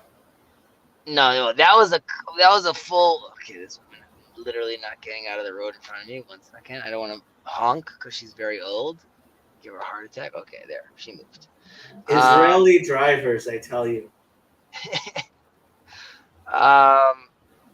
Yeah, I don't clean shave, but like that, like 2 months ago, 3 months ago, whenever it was. Yeah, that was just a slip. So how was your Shabbat, Jacob? Baruch Hashem. I'm glad Did to you hear. hear the beginning of the of my rant at the beginning of the All the way this to the beginning? supposed No, Bible study? I just got out when you were talking to Levi. So What was your rant? on Friday, our beloved Congresswoman Rashida Tlaib, Right.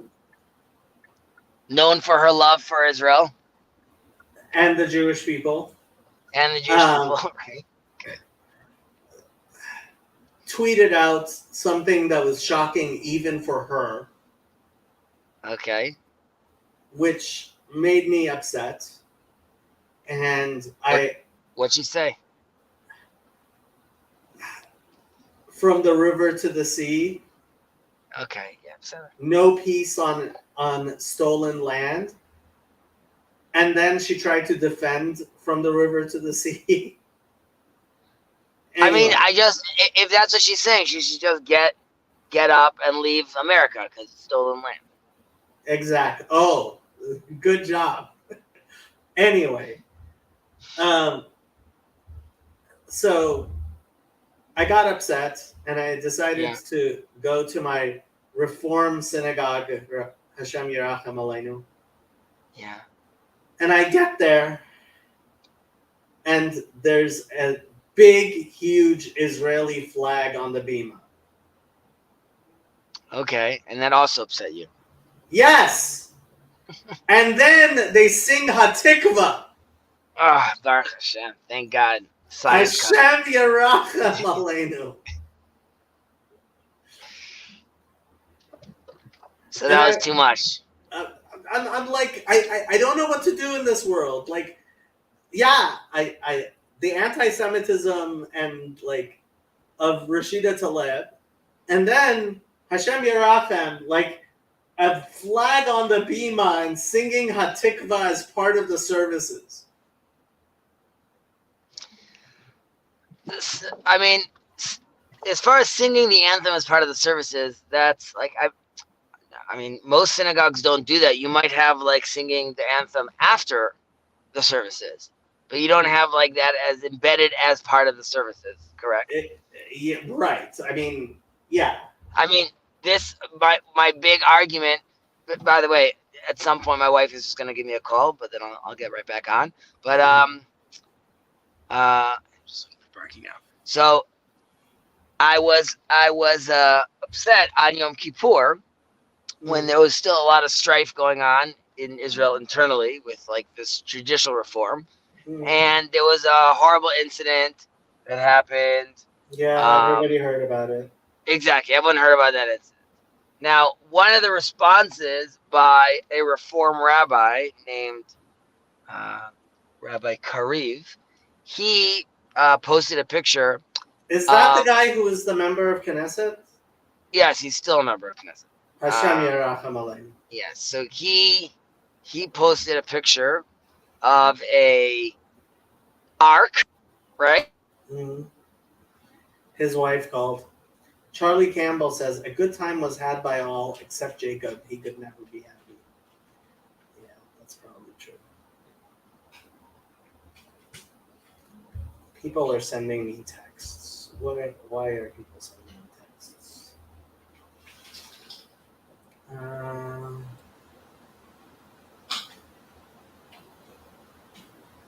So Yosef apparently also doesn't like Blake.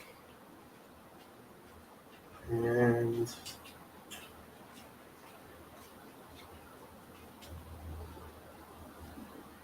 a friend of mine who shall not be named sent me a video of people talking about Israel.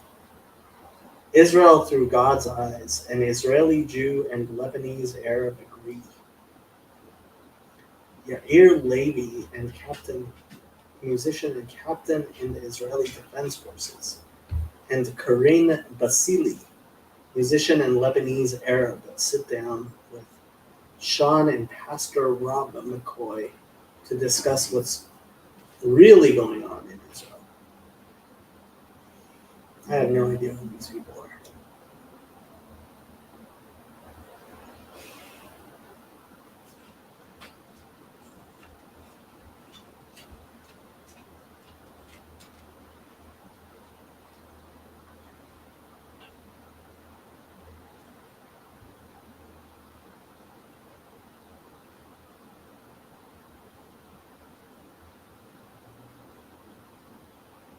You're hungry? Is that it? I'm not sure why my cat and my dog have decided to pay attention to me, but they apparently have.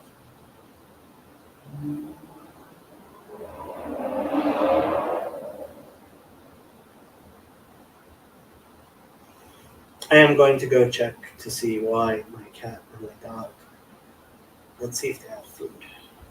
If they don't have food, I will give them food. I know that Shadow has water. I don't know that Shadow has food.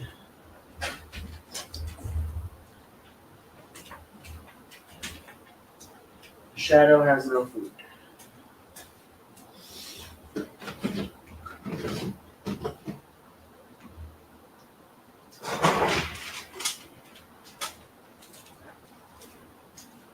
And it seems Happy is hungry as well.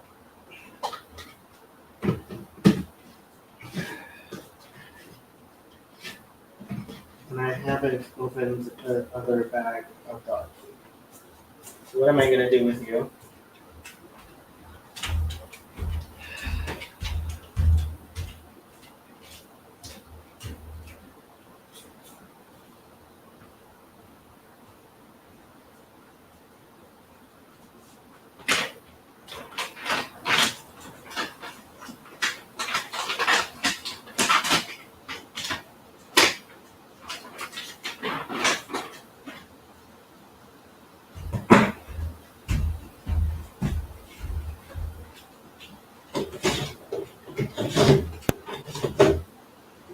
Jacob. Now, just on his stream, people clean up his room, following Jordan Peterson's advice, finally taking care of his room. Jacobi, אתה שומע אותי?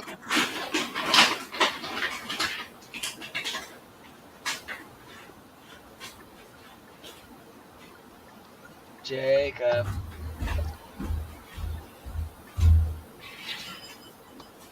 Okay, that should tide you over until after Bible study.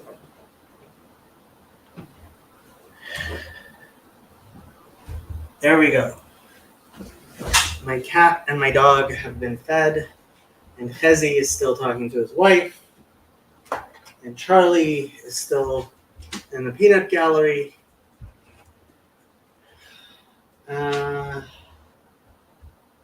What else? I guess we could have watched this video.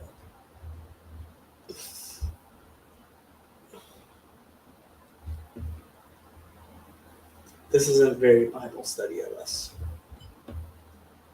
But home in 90 seconds and save thousands of dollars on your heating bill this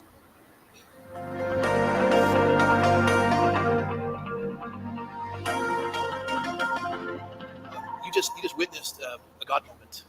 We heard Yair and Sean in Israel on the trip that you were speaking of, where God had spoken to you to connect with him, and I had invited you on a whim.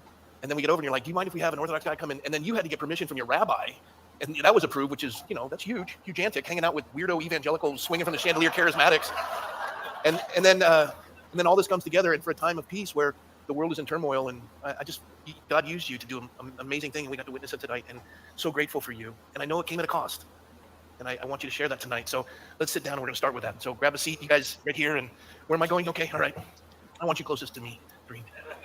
What are we watching, Jacob? Video I just somebody wanted a story. sent me. You're here with your husband, Jason. It's And, called Whose line is Israel it anyways? Through- Do this. What? And, you're Whose line is it anyways? Arab, Lebanese. No. This is an Orthodox Jew, Israelite, and some They weirdos don't here. usually like. I'm having a phone call today with Nate and Sherry. It was supposed to be with Nate and some, I think, Palestinian pastor of some sort. But that's not happening anymore. And it's just going to be Sherry and Nate and I.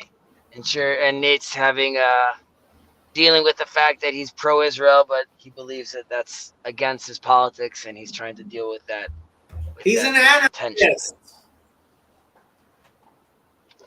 What He's can an you do with anarchist, that's true. anarchists?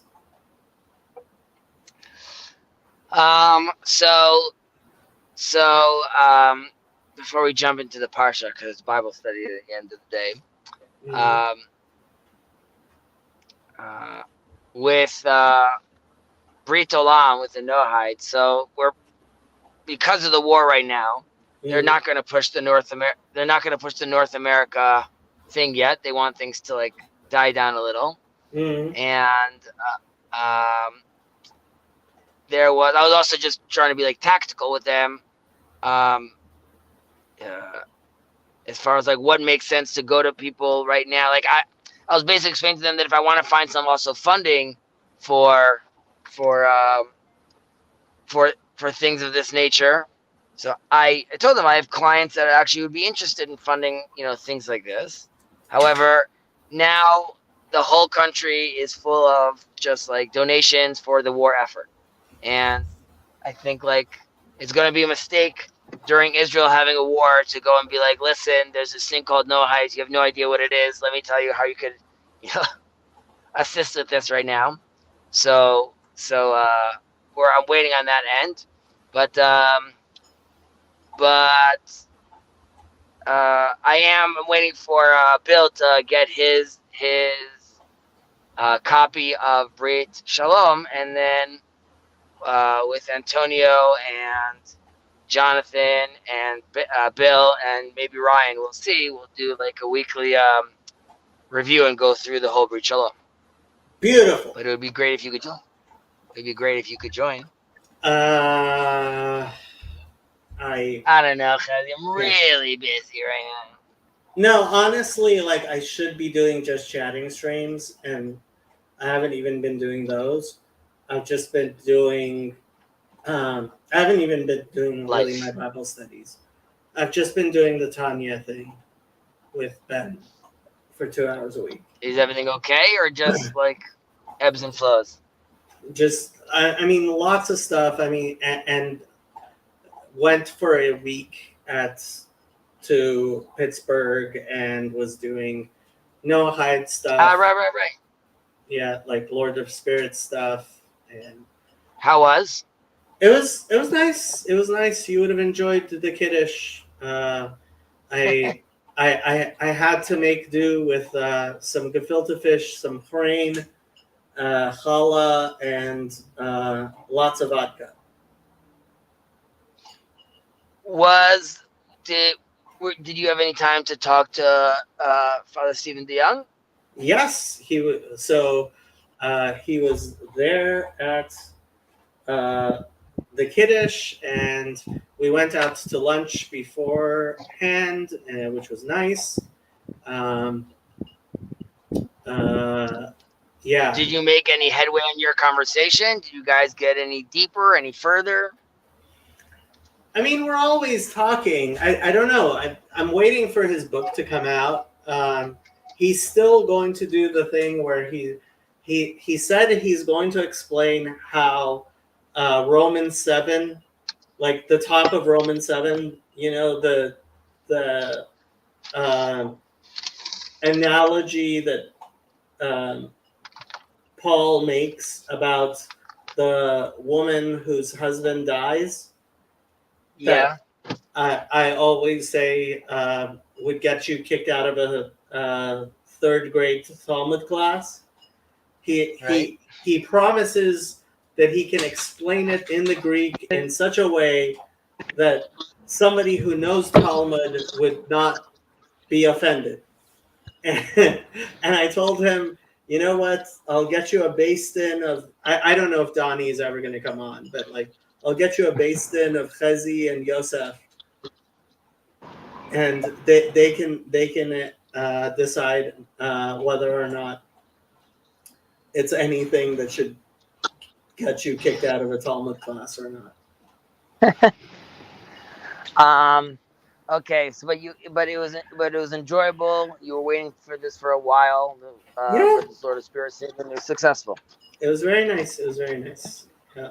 I'm very glad to hear. I also got to meet the editor-in-chief of the Symbolic World website. The Pajoians. Yes, the Pajoians. All right, that's good. He invited me. He encouraged me to submit and Chezi leaves. Did you get a haircut, Andrew?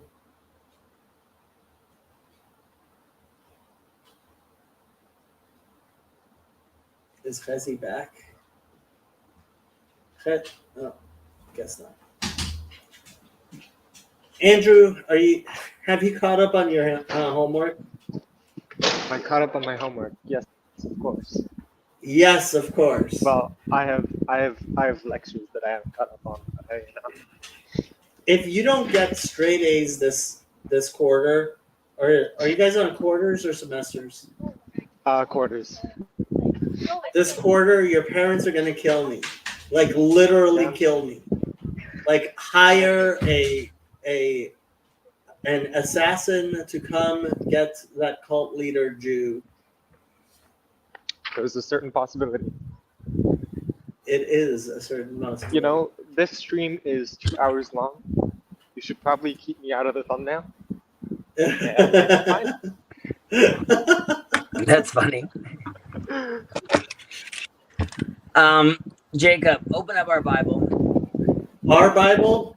Let's go to the end of last week's portion. The end of last week's portion.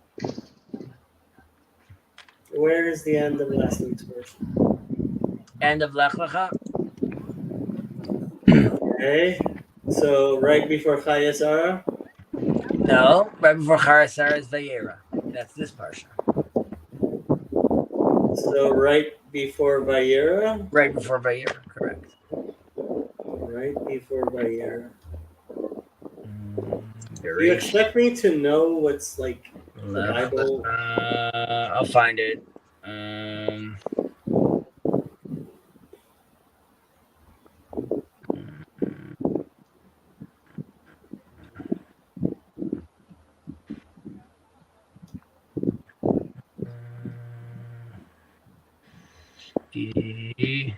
Yeah, what about it? V'chol anshe beito yelid bait u'miknat kesef me'et ben nachar nimolu ito. All right, 1 minute. Charlie loves talking about circumcision. Sounds painful. Trey keeps on bringing up mitzitza. One of these days, I'm gonna have to explain mitzitza. Not while I'm here, please. Not here. Yes, you don't have to do it over here. Jacob, come on. It's not my fault people keep on bringing it up. I'm so glad nobody knows what it is. Just explain it in the Discord, man. Yeah, you don't have to. Nope, I wasn't.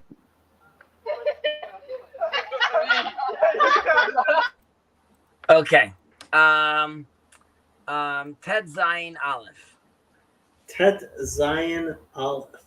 So 16 A 1. Yeah. 17. 17-1. Okay. No, Tet Zion is 16. Yes, correct. Sorry. Yes. Sarai, Abraham's wife, Yes. had born no children. Yep. He had an Egyptian maidservant who was named Hagar, right? And we're told, so we'll jump into a few little things over here. One is there's the Midrash that Hagar is the daughter of Pharaoh, right? Yeah. And the idea was that Pharaoh was also interested in he knew of Abraham and his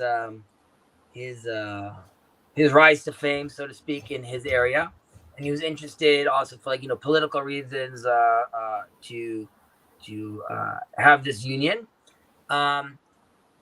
And this also has to do with the fact that Abraham went down to Egypt, according to, let's say, the mystics. He's there to gather sparks, nitzotzot. Also, when he calls his wife, his sister, that alludes to verses from King Solomon about how sister is wisdom. So there's a whole play over there of him trying to,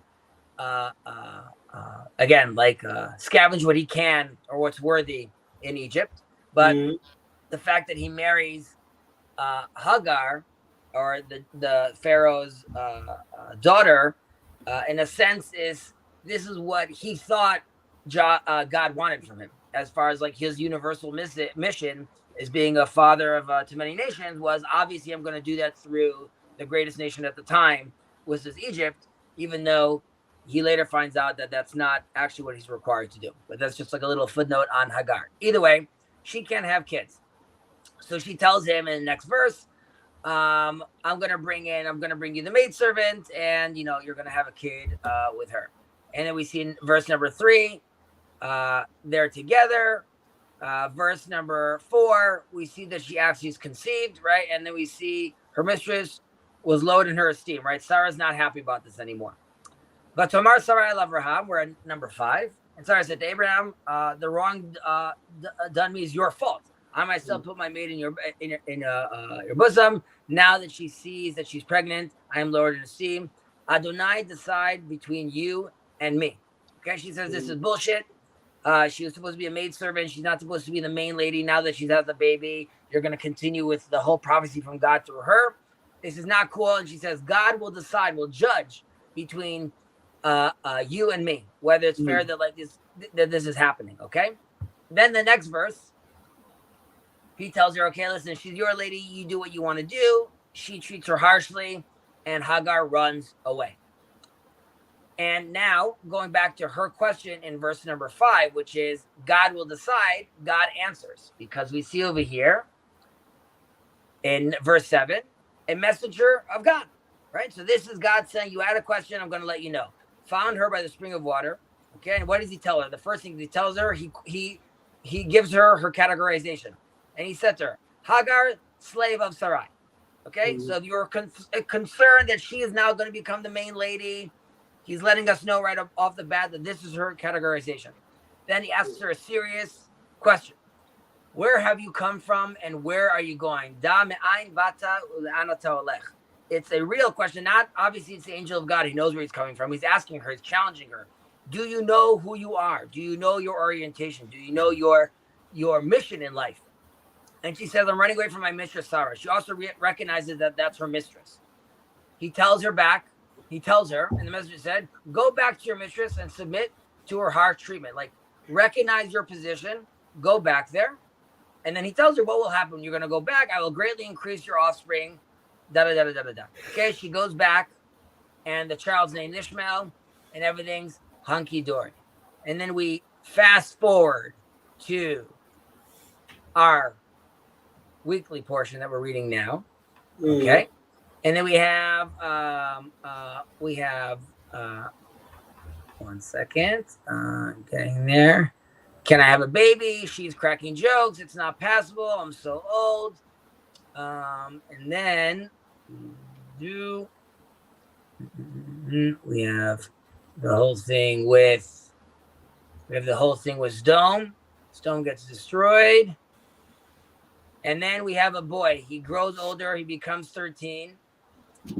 And he also, this is again where we see laughing going on, which is also interesting. Second. Okay, here we go. Batiled. Sorry, Tzchak. Okay. Mm-hmm. You skipped over all the incest. I skipped over the incest, yes. Okay, I moved to verse 9 in chapter 21. Okay, there's a lot of laughing going on. Vatira Sarat ben Hagar Hamitzrit, Asher Yalda Avraham Metzachek. Okay, in English it says over here was playing, but in Hebrew Metzachek, different from Yitzchak, which is Isaac, or Yitzchak, which will be I will laugh in the future, which is hinting on to like what will be with this offspring. Hagar, the son, is Metzachek. He's laughing now in the present. She hears that, and then this is where he tells her to kick her out again. Because for her, the fact that he was laughing in the present was a reminder to her from back then, which is he doesn't know his place again. He's laughing now, thinking he's the oldest, thinking that like the reality that there is right now where I'm the oldest is going to stay as is. And she has a very hard time with that, and she kicks him off. The one time where we see that Ishmael comes back and there is where the Torah tells us, or sages tells us that he's forgiven, is when they go bury Abraham and Isaac and Ishmael come together, but Isaac comes first. And the idea is that this is obviously not going to be very politically correct, but during what's going on in Israel right now, obviously I'm having a very hard time because it's hard to see through all this how, with this kind of tensions, does Ishmael come back to the table? Or like, how is this, what is he supposed to be doing? But if we're looking at Ishmael today, I would argue that it's still not properly oriented because it's not manifesting itself through or under the tent of Abraham. Rather, it is still laughing. And hopefully, like the angel. And we lost Fuzzy. Here he goes. Charlie, that background is hilarious. I was cut off. I said, hopefully they'll be able to reorient themselves and we could all chill together in our tent. So that was just on that little note. Yes, there's the whole incest situation over here. Obviously, there's a lot of similarities between this and the flood story, right? We have God needing to go save someone with Noah, and we have God needing to go save someone with Lot, and then we have the stories of incest over here, and so there's like a mini another devastation going on over here, and specifically Abraham himself goes through a whole nother micro version of what the Israelites go through, right? He has to go down to Egypt, he has to leave Egypt, he also has to deal with his own flood story. So these are fractal patterns that repeat themselves constantly. Fractals. Fractals again. Another interesting element is, let's go towards the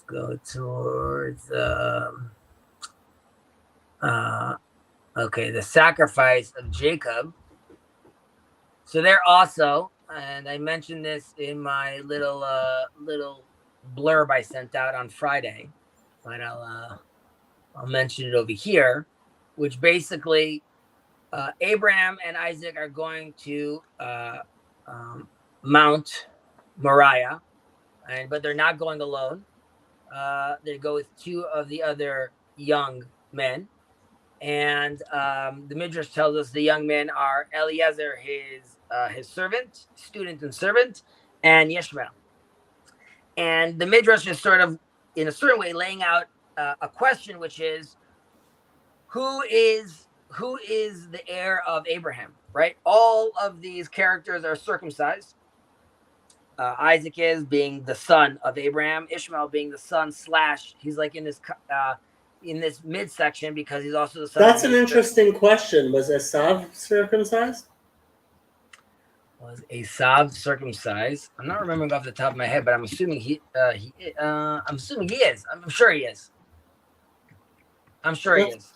I've never actually. This is the first time I've ever done it. He's saying,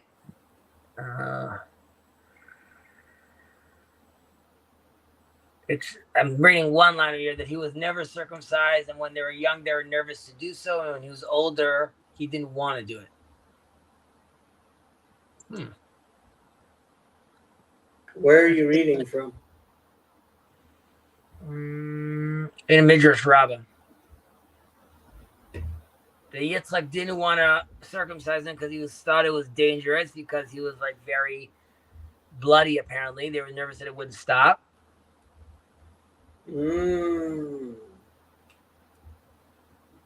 Interesting. Still strange to think that he wasn't circumcised, though.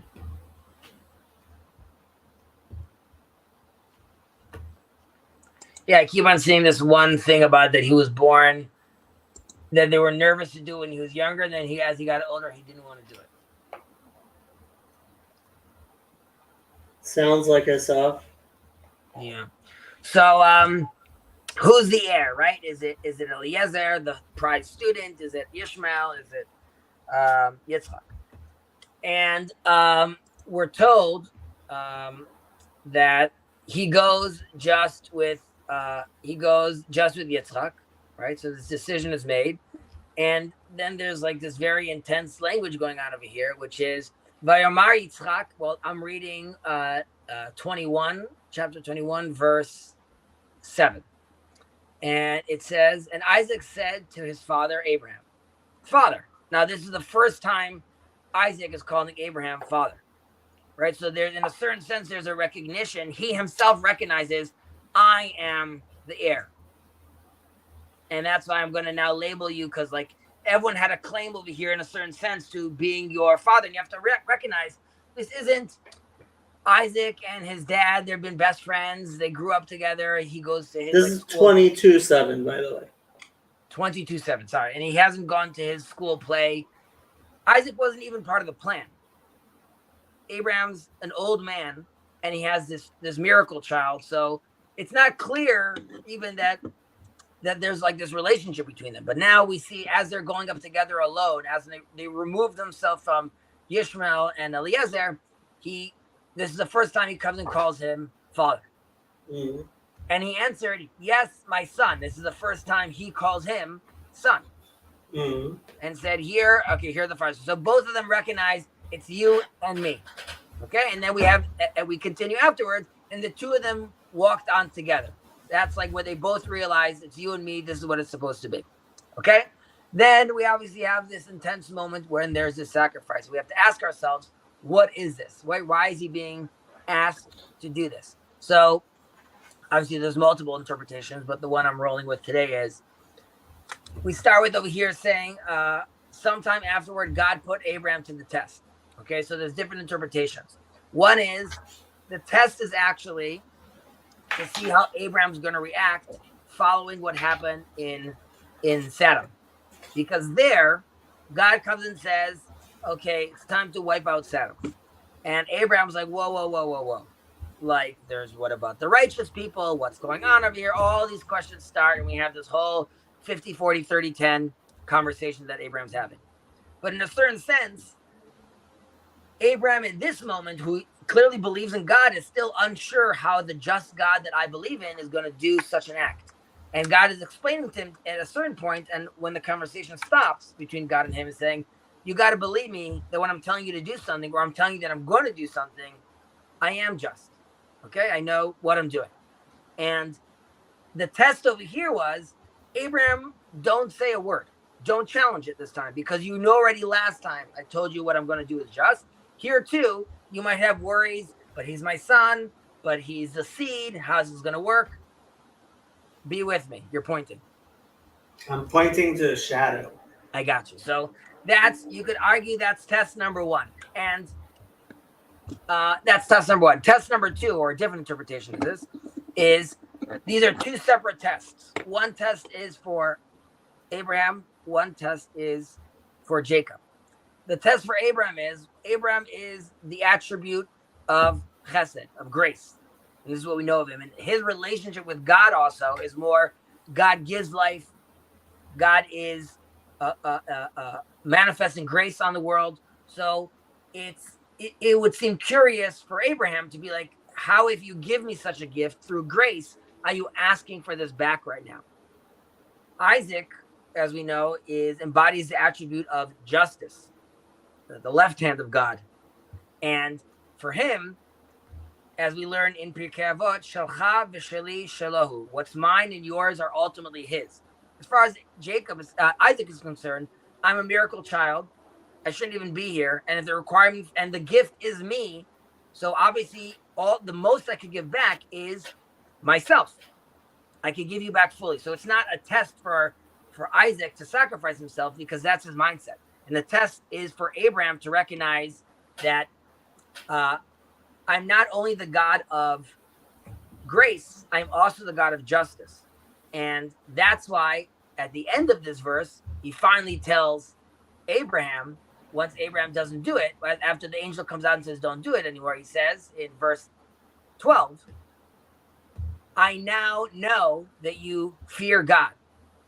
Right? What does that mean? Did he not fear God beforehand? Rather, as far as God is concerned, now I see that you fused both attributes. You have taken on to yourself some of this reverence of God, this fear of God that your son Isaac has, but you don't have yet. Together, obviously, both of these attributes lead to Jacob, which is supposed to be a mesh of both of these things as well. So you could, in a sense of here, that was the test for Abraham. As far as specifically Isaac, the test is, no, Isaac, you don't sacrifice yourself. The sacrifice is living a oriented and God-fearing life well and successfully. It's not sacrificing yourself for me. That's not a requirement I'm going to have from you. Clearly, this is confusing to Isaac because, as we hear, he no longer can differentiate or discern between Esau and Jacob, for his eyes have become dark, because there's a sense, while it could be true physically, there's a sense that such an experience of the sacrifice and this sort of test of, trying to balance both of these attributes seemingly might have been a little difficult for Isaac, and that's why his vision was blurred. I will end at that rant. Charlie loved it. Just paying I know, attention. In the comments, Charlie and Andrew are making fun of the fact that Jews have more No, than that one. was like 4 minutes ago. We weren't making, no. Yeah, because like they're sola scriptura Christians. That's That's what's just going- me. Just me. What were you guys saying? Andrew's being. Don't worry about it, Ezzy. Don't worry about it. Don't worry about it. Don't worry. Do it. Don't worry. Don't worry. I appreciate your knowledge, Yeah. and I think You're a man of great learning, and we would hate to disrespect you. You know. Well, it's a safe space. Oh, good. You can disagree. I'm just No. These humans don't understand the concept of like actual books and like looking at books to do things. I'm just trying to got books right some here. of God's knowledge onto you guys. Not Yeah. big deal. Yeah. I liked Don't it. worry. Don't worry, Hezzy. Yeah, you're very. And we love that There were about you. 2 tests. Isaac was also tested. I see. Well, what you tell me? What are your Got guys' it. thoughts on the fact that he's asked to sacrifice his son? I don't got anything deep, man. I'm 20. Why? But you could, at that age, you could have already read Kierkegaard, talk about the knight of faith. It's true, but I haven't. So here we are. Here we are. I don't even have any Kierkegaard on my desk. It's But yes, embarrassing. these are the most fascinating portions. It's we have all the good stuff in over here. All the good stuff. All the good stuff. Yeah, there's a lot of stuff going on over here. the whole incest thing with Lot and his daughters. Yeah. By the way, that also is a resemblance. That also is an echo of what happened with the flood of with Noah, and then there's the incident with Noah and his sons that he's naked and they have to cover him. So here too, it's post flood. Again, there's like an incest story. There's where is this written?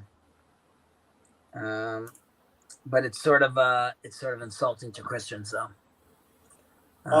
All things in the Torah are insulting to Christians. That's what so Christianity was made for. so is it in I think it's in the Igrot Moshe. Okay, this is Yeah. speaking to you, Jacob, over here, and I think it's in the 5th volume, in the Ford. Okay. I don't have an actual copy of Igrot Moshe. Okay, so in it, he writes about this guy that came to him and said, listen, I have this horrible, he got very sick and his tongue became massive and he couldn't breathe well, he couldn't speak, and he was having a very hard time. And it was not like he went to the doctor. They were not finding like a cure for this or solution for this, basically.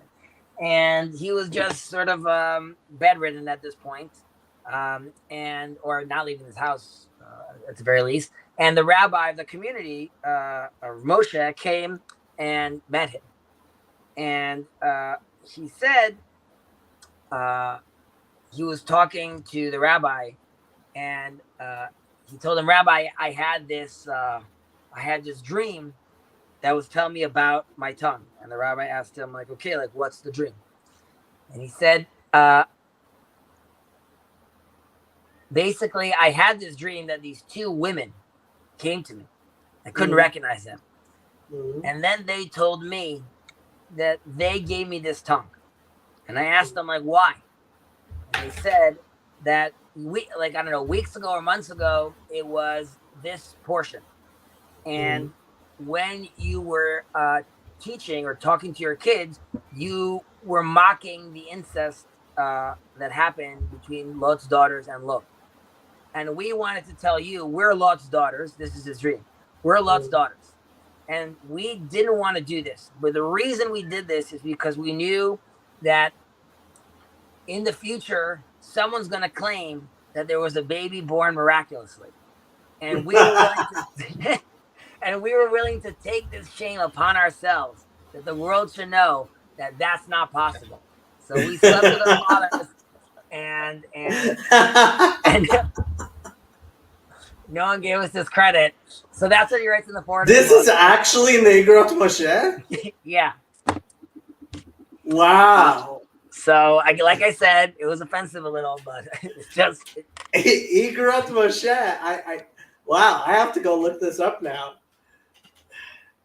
You just give Jacob another greatest hit.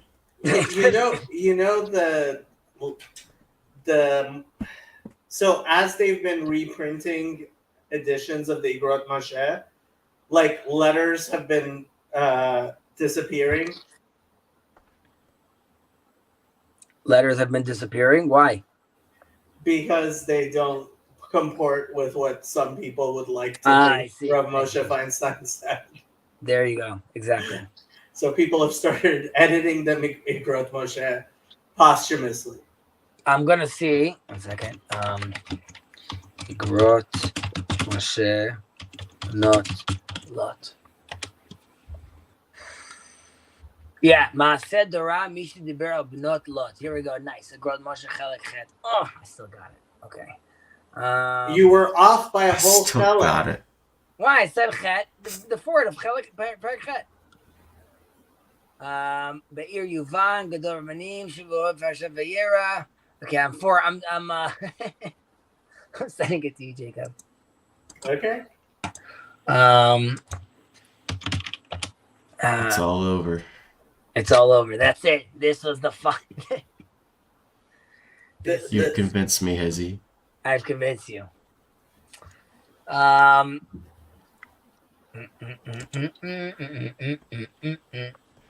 Okay. What's your week look like, boys? Andrew, Charlie, What are you asking? Yeah, Andrew. you gonna win this week? For what? The game of life. You know, this week we have a midterm, so ask Yeah. me next week. You know, ask me next week. What is your midterm about? What topic? Computational, whatever methods for fluid mechanics. All right, the classics, Newtonian fluids, whatever. Boring.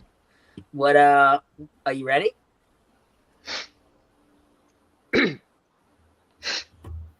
I told him if he doesn't get straight A's this semester,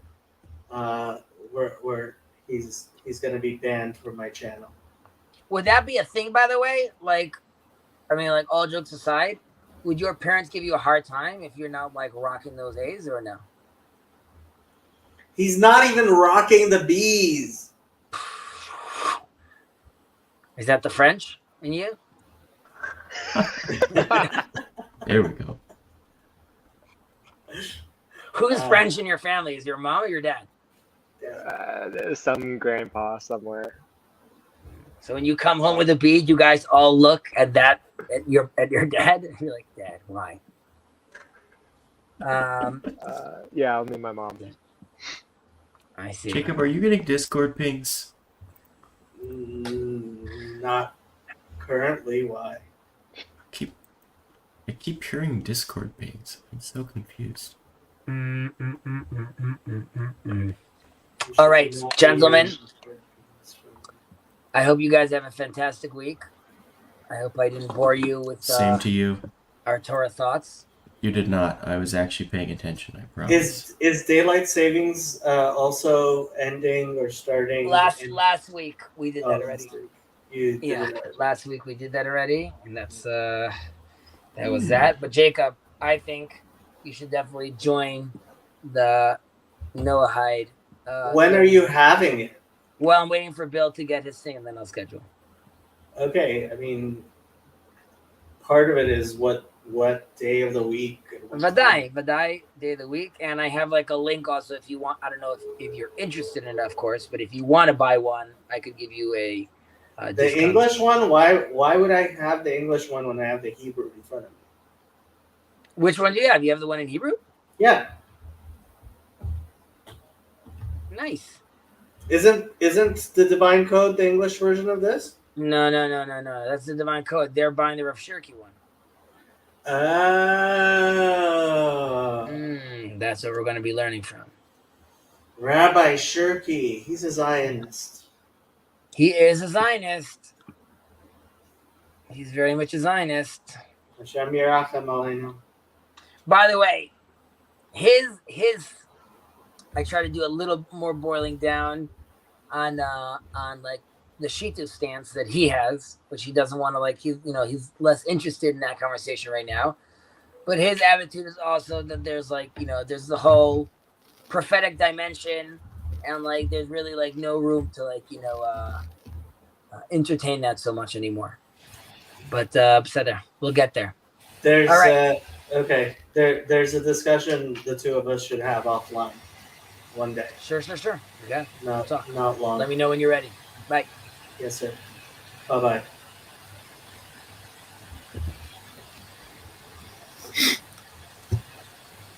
Well, here we are. Here we are.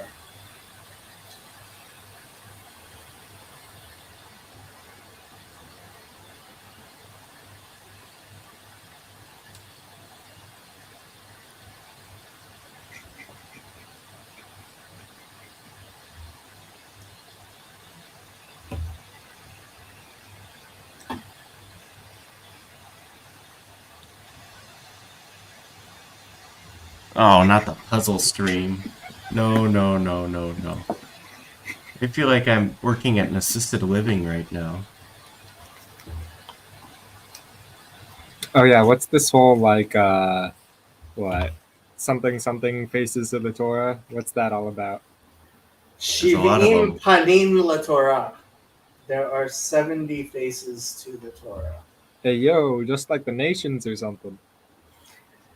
So the number 70, you may have noticed, is in Jewish thought denotes large number. So for example, I forget who it was who asked Jesus, how many times should I forgive? And Jesus says, 7. As many as 77. not No, 77. no. I mess with you. Andrew, are you just making eating sounds? What are you doing? Yeah, I've got to get the viewers somehow,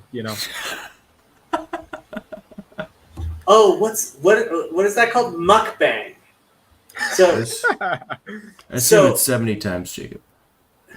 yeah, so apparently, so whatchamacallit, in your here, this is the back door behind my channel. You guys can watch the back door behind my Uh-oh. channel. I've never seen And this then before. when you go to the research thing, and it'll tell you your viewers' searches. Oh no. Oh god. Why is it not? Oh god. Why is it not showing anything? It's not showing anything. It used to show you my viewers' Thank God. searches. God's really looking up. Me on this one.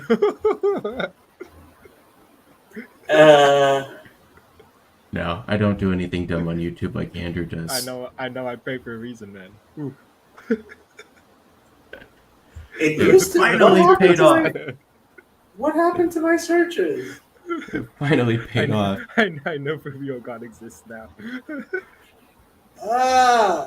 So it used to show the searches, and so it told me my viewers were searching for mukbang, and I It's had just no Andrew. idea. I had No, no it's just Andrew. idea. I No, had no, no it wasn't. idea what It wasn't me. mukbang is. It was just Andrew. Yeah, Sandy, you're supposed to be sleeping. Ridiculous, Sandy. I have no idea why it's not showing my viewers' searches anymore. Explore search terms relevant to your channel based on what your viewers and viewers of channels like yours are looking for. On I'm actually YouTube. interested. I mean, I knew that was a thing, but Yeah, I don't know why it's not showing anything. I've It never used to- Hit the Seen it. reload button. Refresh seen the it page. in like I've never seen it in like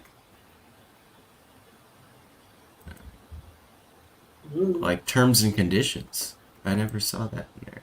Oh, well, it doesn't show individual searches. It shows Sure. aggregate data. Yeah. And it certainly doesn't tell me whose searches it was.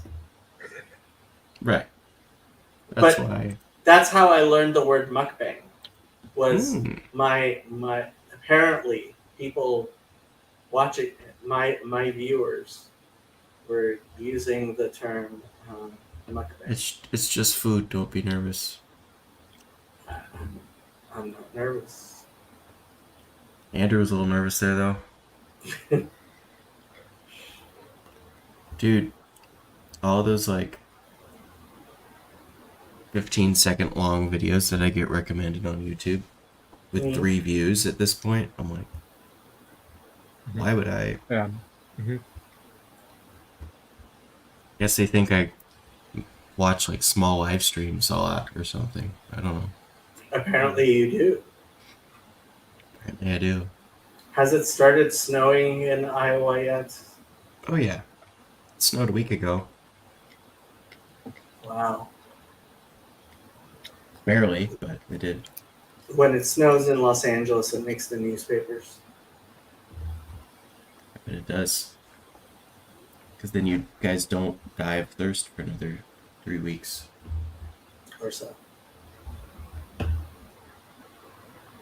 Just have your wildfires. We do. There are so many homeless people all over the place.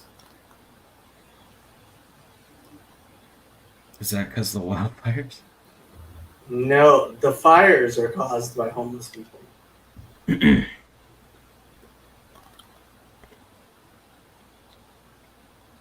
You gotta Yeah, answer we, the question. we really got to talk to him about that, you know? For Hey, homeless guys. people. Stop. Hey, guys. I don't setting mean to fires. be insensitive, but can't be burning down acres and acres of national parks. But then they do it. But they can. They can. And they do. And it It's, happens. it's their right as an American.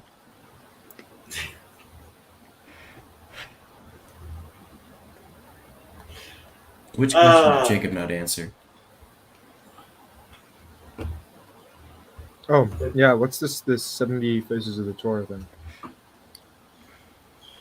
So the Torah has, I mean, there's the pshat, there's the simple, Peshuta, yeah. the simple meaning, and then any other meaning that you can read into it that doesn't contradict the simple meaning is considered valid. And there's 70 of those, or what? Yeah, that's the general. Convenient. Cool. Then you just gotta memorize all of them and then move on to the next thing. So if you were listening when I was reading the introduction of this, one of the things, so Resh Lakish says, don't read it, Abraham called, or no, Abraham called in the name of the Lord. Read it, Vayakri, that he caused the name of the Lord to be said. So that's that's the type of thing where you have the interpretation of different vocalizations. And we consider all the vocalizations to be true. Gotcha. How's your singing going, Charlie? Going fine. You guys are singing Ashkenazis. L'chol Hashem. I'm not sure if we're actually gonna do it. Hagedula. V'hagevura. V'hanetzach. Are you gonna get pulled V'ha'ez. down for racism for this, or Against Ashkenazim, they're white. well, Wusswusses.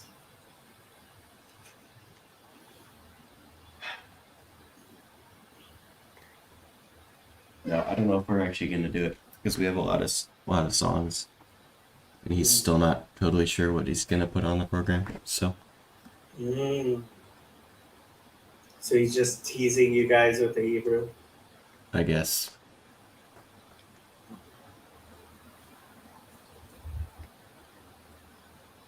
Well, if you guys don't have anything interesting to say, I'm going to end this stream. I mean, Andrew's just eating. He is. Kind of cringe. He's trying How to was, gain weight so that. Yes, I am. I hit 170. Good job. Yeah. He's 6'4". Life is good.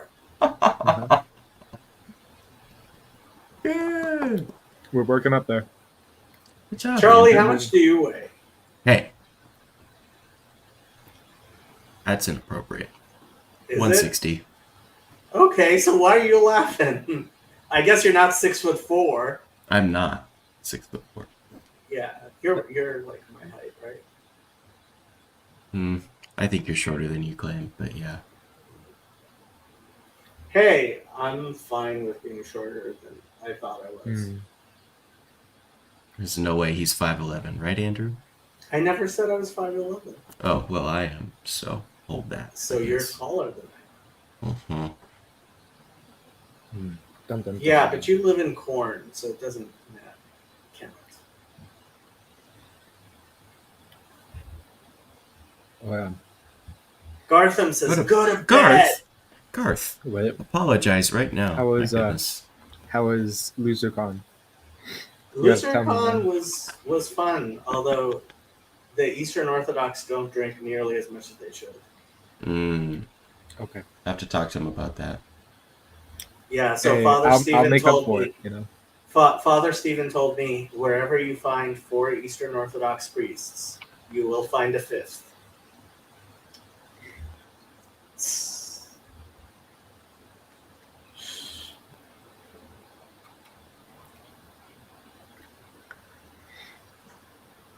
Disappointing.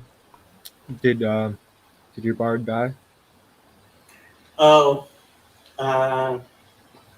yeah, I wasn't a huge fan of, like, Richard Rowland really wanted, is that his name? I think that's his Yeah. name. Oh yeah, Father Andrew made a joke. He said, Richard Rowland is Rick Rowland the entire world. Get it? Rick Rowland. I'm cringing, but that's okay. Anyway, so good night, Garth. So he really wanted to do the tournament thing, and it was like, oh God.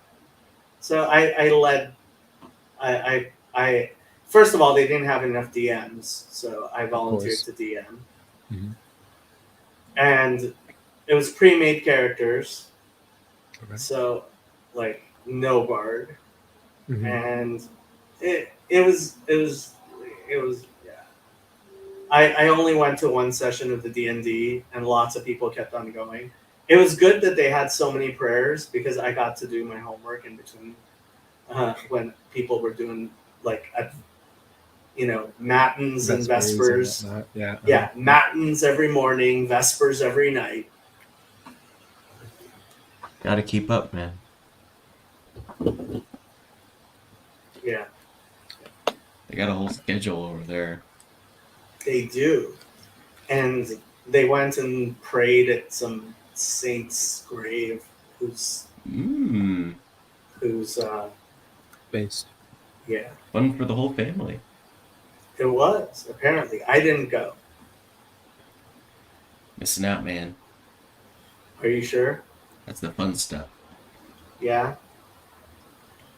So I've been told. I don't think Yeah. I've ever prayed at a saint's grave. Even not in Actually, I Wittenberg? probably have. No, Wittenberg? not in Wittenberg. No. You know they buried Martin Luther in the church. Which church? I thought The the one in Schlosskirche? Wittenberg. I don't know. There's like 7 churches in Wittenberg. Okay, but Martin Luther's... There's the one he preached at. There's the one he nailed the theses on. There's like 2 others. He's buried in at least one of them. Okay.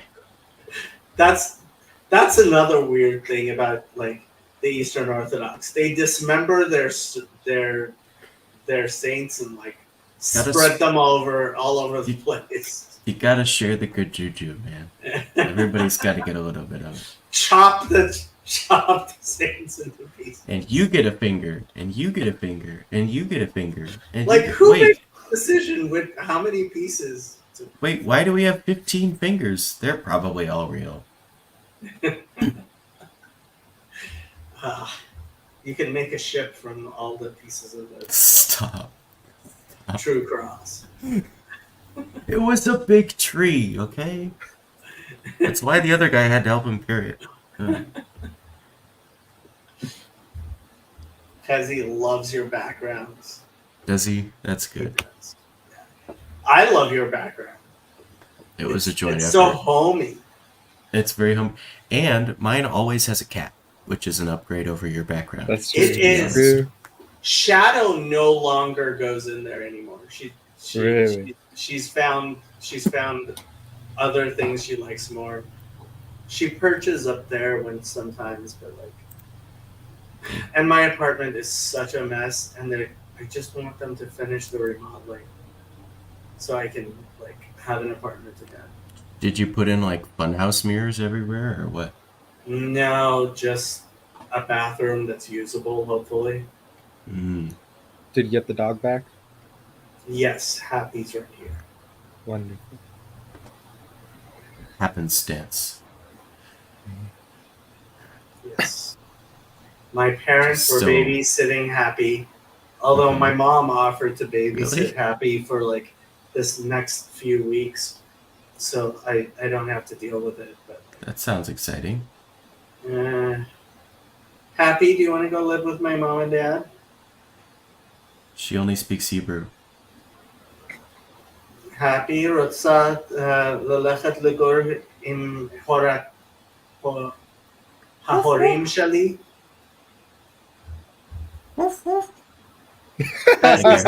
Bible. Bible. Sorry, Hezi. Okay, I'm so sorry. He's like, why are you? This is Bittul Torah. Sorry, I got my. I'm so sorry. Okay. Give me this. I'll be on it. Yeah. I got it. You disappeared. I know. We it's can't okay. see you. I'm still on. Background. It's alright. It's just a background, guys. Promise. Alright. Okay, Which you one got are we your studying? Which one are we studying today? Bible? Student Bible? What's the student Bible? It's probably awful. I don't know.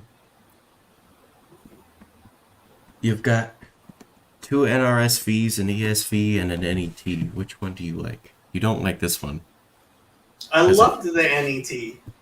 I'm going to quote it extensively in the article I wrote for Pajot's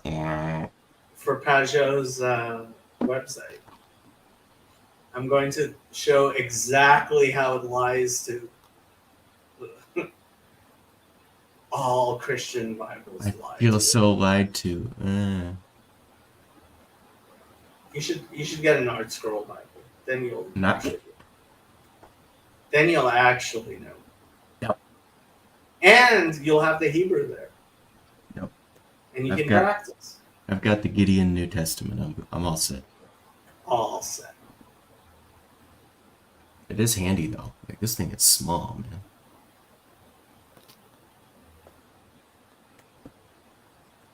What are we studying? I don't know. What are we studying? I don't know. I Bibles I are am pretty I am boring. logging off in 8 minutes, so I don't know about you guys. Kind of weird, but okay. I have a paper to write.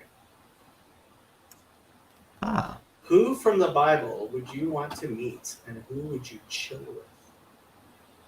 who said that? Jesse. You? I mean, I don't know. Obviously the Virgin Mary. No. She was a total party girl. No. Mary Magdalene. Excluding the obvious answer. The obvious answer being Moses. Yeah, totally. John the Baptist sounds pretty interesting to me. Yeah. But Samson. Samson Samson. could be a bit of a party Yeah, animal, I bet. he was a party animal. Solomon would be really boring. He'd just be quoting at me, like, stop. Hey, all I Reminds me asked of, you was certain whether or not song. I should get gas now or later. You don't have to give me 5 proverbs about how the early bird catches the worm. I don't need it. That's not in Proverbs. That's Benjamin Franklin. I know. Who had an interesting Bible? Wait, that was Thomas Jefferson. Thomas Jefferson redacted the Bible. Yes. Just a couple edits here and there. No big deal. It's like the opposite of the red letter Bible. Let's take that. Take that. Jethro sounds like I'd be Jethro? interested in meeting with Jethro. I mean, yeah, but I don't know if I'm... Me and my buddy Jethro. Cain. Okay. Cain would be interesting. That would be interesting. I have so many questions How for him. about Nimrod? So I'm meeting him right now. So We're talking. We're in the same room right now. It's crazy. So Nimrod, for some godforsaken reason, became a popular name for secular Israelis to name their sons. Seriously? Yes, because Nimrod literally means "we will rebel," and That's cute. yeah, and so secular Israelis, there's a lot of boomer men named Nimrod. Oh. And a few years ago, the Israeli ambassador to the United States, his name was Nimrod.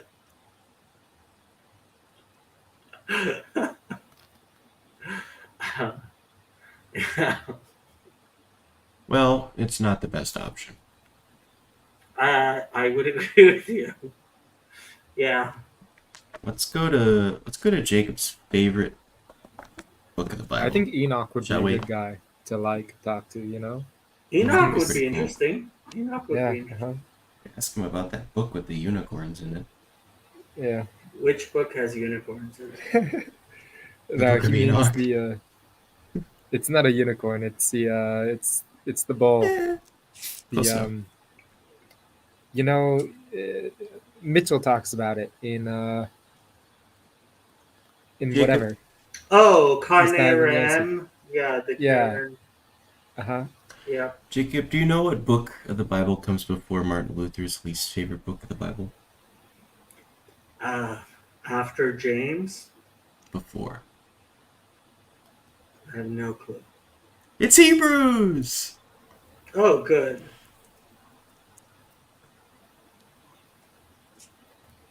Thought you That- might want to know That theological crime scene. You and Marty are just so close on which books you don't like. Shame. Couldn't get along on that one. I'm not a fan of the Gospel of John. That's not surprising. It's rather Greek.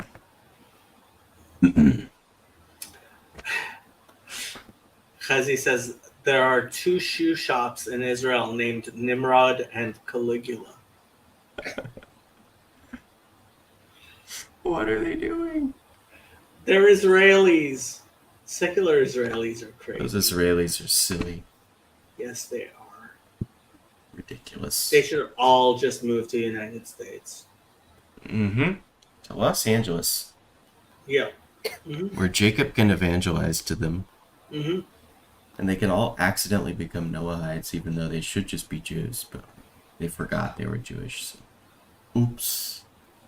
Hey, Teddy might be streaming on my channel for a little bit. Really? Yep. He wants to learn how to stream. You got one of your StreamYard keys? Yes, I kicked a bunch of people off, so now I I have know. more seats. Yeah, Kicked Sam off for Teddy. I did. Sam can get his own. Teddy can get his own. No, Teddy doesn't know how to use StreamYard. He has a credit card. That's It's not not the a issue. matter of money. It's a matter of showing people how to use it. All right. Which reminds me, people, click on the link, Fountain of Comfort. $5 a month, I expect from all of you, every single one, except the people who can't afford it. I will donate as soon as I start donating to a church. But I don't donate to a church right now, so. But this isn't a church. Fountain of I know. Comfort is a charity. You know what the best charity is, Jacob? Charity begins at home. No, the church is the best charity to donate to. Is it? Is it really? Mhm. Yeah, The poor back me you up, will always Andrew. have Come with on. Or you will always have with you. The poor, Church is not so much. Well, the church is not so much. Yeah. Everybody's favorite verse from Jesus. shouldn't we sell this and give it to the poor? And Jesus is like, no,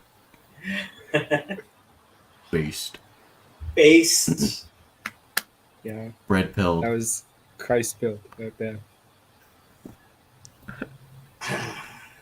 And on that note, Oh no, it's a disaster. it is a disaster. No, let's end with something better than silliness. Okay. So, next week is Chaye Sarah, the lives of Sarah. Because, and it's in the plural, because the Bible does have hints towards the life to come. Dun dun dun. I Dun agree. dun dun. Okay. I'm gonna take Andrew off so that the thumbnail doesn't end up including him, because then his parents will murder us. Oh, no. And good night. Us? Wait.